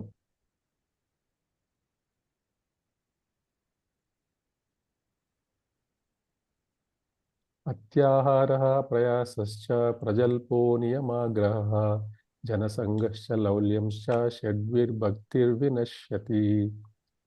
ಹರೇ ಕೃಷ್ಣ. ಎಲ್ಲರಿಗೂ ಧನ್ಯವಾದಗಳು. ವಾಂಚಾಕಲ್ಪತರುಭ್ಯಶ್ಚ ಕೃಪಾ ಸಿಂಧುಭ್ಯ ಏವ ಚ ಪತಿತಾನಾಂ ಪಾವನೇಭ್ಯೋ ವೈಷ್ಣವೇಭ್ಯೋ ನಮೋ ನಮಃ. ಹರೇ ಕೃಷ್ಣ ಕೃಷ್ಣ ಕೃಷ್ಣ ಹರೇ ಹರೇ, ಹರೇ ರಾಮ ರಾಮ ರಾಮ ಹರೇ ಹರಿ, ಹರೇ ಕೃಷ್ಣ ಕೃಷ್ಣ ಕೃಷ್ಣ ಹರೇ ಹರೇ, ಹರೇ ರಾಮ ರಾಮ ರಾಮ ಹರೇ ಹರಿ, ಹರೇ ಕೃಷ್ಣ ಕೃಷ್ಣ ಕೃಷ್ಣ ಹರೇ ಹರೇ, ಹರೇ ರಾಮ ರಾಮ ರಾಮ ಹರೇ ಹರಿ. ಹರೇ ಕೃಷ್ಣ. ಎಲ್ಲರಿಗೂ ಧನ್ಯವಾದಗಳು. ಧನ್ಯವಾದಗಳು ಯಾರಿಗಾದ್ರು ಏನಾದ್ರು ಪ್ರಭುಜಿ. ಪ್ರಶ್ನೆ ಹರೇ ಇದೆಯಾ? ಕೃಷ್ಣ. ಹರೇ ಕೃಷ್ಣ. ಹರೇ ಕೃಷ್ಣ ಮಾತಾಡಿ. ಅಟೆಂಡೆನ್ಸ್ ಹಾಕಿದ್ದೀರಾ? ಹಾಕಿದ್ವಿ ಲಲಿತಾ ಗುರುಜಿ. ಮಾತಾಡ್ತಾರೆ. ಲಲಿತಾ ಮಾತಾಜಿ ಹಾಕಿದಾರಲ್ಲ ಲಿಂಕ್. ಹಾಕಿದಾರ. ಸೊ ಹರೇ ಇದು ಕೃಷ್ಣ ಬಂದಿದ್ದು ಹರೇ ಕೃಷ್ಣ ಧನ್ಯವಾದಗಳು. ಮಾತಾಜಿ. ಎಲ್ಲೂ ಇದು ಓಪನ್ ಬುಕ್ ಕ್ವಶನ್ಸ್ ಎಕ್ಸಾಮ್ ಬರಿತಾ ಇದ್ದೀರಾ? ಬರ್ದಾಗಿದ್ಯಾ? ಶುರು ಮಾಡಿದೀವಿ ಪ್ರಭುಜಿ. ಶುರು ಮಾಡಿದ್ದೀರಾ? ಮತ್ತೆ ಇದು ಶ್ಲೋಕಗಳು? ಶ್ಲೋಕಗಳು ಇನ್ನು ಹೊನ್ನಯ್ಯ ಪ್ರಭುಜಿ, ಹ್ಮ್ ಹನುಮಂತ ಲಕ್ಕುಂಡಿ ಪ್ರಭುಜಿ, ಮೀರಾ ಪುನೀತ್ ಹ್ಮ್ ಅವ್ರದ್ದೆಲ್ಲ ಬಂದಿಲ್ಲ. ಶ್ರುತಿ ಮಾತಾಜಿ ಮಾತಾಜಿ, ನಂಗೆ ಯಾರ್ಯಾರ ಹತ್ರ ಬಂದಿದ್ಯಾ ಅವ್ರದ್ದು ಲಿಸ್ಟ್ ಮೆಸೇಜ್ ಅವ್ರದ್ದು ಮಾಡ್ತೀರಾ? ಕಳಿಸ್ಕೊಡ್ತೀನಿ ಪ್ರಭುಜಿ. ಕಳ್ಸ್ಕೊಡಿ ರೆಡಿ ಇದೆ, ಅವ್ರಿಗೆ. ಕಳಿಸ್ಕೊಡ್ತೀನಿ. ಕಳಿಸ್ಕೊಡಿ ಮಾತಾಜಿ. ನಾನು ಗ್ರೂಪ್ ಅಲ್ಲಿ ಹಾಕ್ತೇನೆ. ಇಷ್ಟು ಸರಿ ಜನಗಳದ್ದು ಬಂದಿಲ್ಲ ಅಂದ್ಬಿಟ್ಟು. ಸೊ ಆಯ್ತಾಯ್ತು. ಆಯ್ತು. ನಿಮ್ಗೆ ಅಡ್ಮಿನ್ ರೈಟ್ಸ್ ಇಲ್ಲಲ್ಲ ಹಾಕ್ಲಿಕ್ಕೆ? ಇಲ್ಲ ಸರ್, ಇಲ್ಲ ಪ್ರಭುಜಿ, ನಂಗಿಲ್ಲ. ನನ್ಗೆ ಕೊಡಿ ಮಾತಾಜಿ, ನಾನು ಹಾಕ್ತೇನೆ. ರಿಮೈಂಡ್ ಆಯ್ತಾಯ್ತು. ಮಾಡ್ಬೇಕು. ಯಾಕಂದ್ರೆ ಓಕೆ ಇವಾಗ ಇದು ಮೆಮೊರೈಸ್ ಮಾಡೋ ಎಲ್ಲ ಶ್ಲೋಕಗಳು ನಾವು ಕವರ್ ಮಾಡಿ ಆಗಿದೆ ಅಲ್ಲ? ಅಲ್ಲೇ ಇದ್ರದ್ದು ಆಗಿದೆ ಇನ್ನೂ ಮಾತಾಜಿ. 2 ಆಗ್ಬೇಕು. ಉಪದೇಶಾಮೃತದ ಆಗಿಲ್ಲ ಪ್ರಭುಜಿ. ಉಪದೇಶಾಮೃತ ಆಗಿಲ್ವಾ? ಆಗಿಲ್ಲ. ಈಶೋಪನಿಷತ್ ಆಗಿದೆ, ಮಾಡಿದ್ದಾರೆ. ಆಯ್ತು, ಸರಿ. ಸೊ ಈಶೋಪನಿಷದ್ದು ಯಾರ್ಯಾರು ಬಂದಿಲ್ಲ ಅವ್ರದ್ದು ಲಿಸ್ಟ್ ಕೊಡಿ ನನಗೆ. ಆಯ್ತು ಪ್ರಭುಜಿ, ಕಳಿಸ್ಕೊಡ್ತೀನಿ. ಕಳಿಸ್ಕೊಡಿ. ಹರೇ ಕೃಷ್ಣ ಮಾತೆ. ಧನ್ಯವಾದಗಳು. ಹರೇ ಎಲ್ರಿಗೂ. ಕೃಷ್ಣ. ಧನ್ಯವಾದ ಧನ್ಯವಾದಗಳು ಪ್ರಭುಜಿ. ಪ್ರಭುಜಿ. ಧನ್ಯವಾದಗಳು. ಹರೇ ಕೃಷ್ಣ. ಹರೇ ಕೃಷ್ಣ. ಧನ್ಯವಾದಗಳು ಪ್ರಭುಜಿ. ಹರೇ ಕೃಷ್ಣ. ಹರೇ ಕ್ಲೋಸ್ ಮಾಡ್ತಾ ಇದ್ದೀನಿ.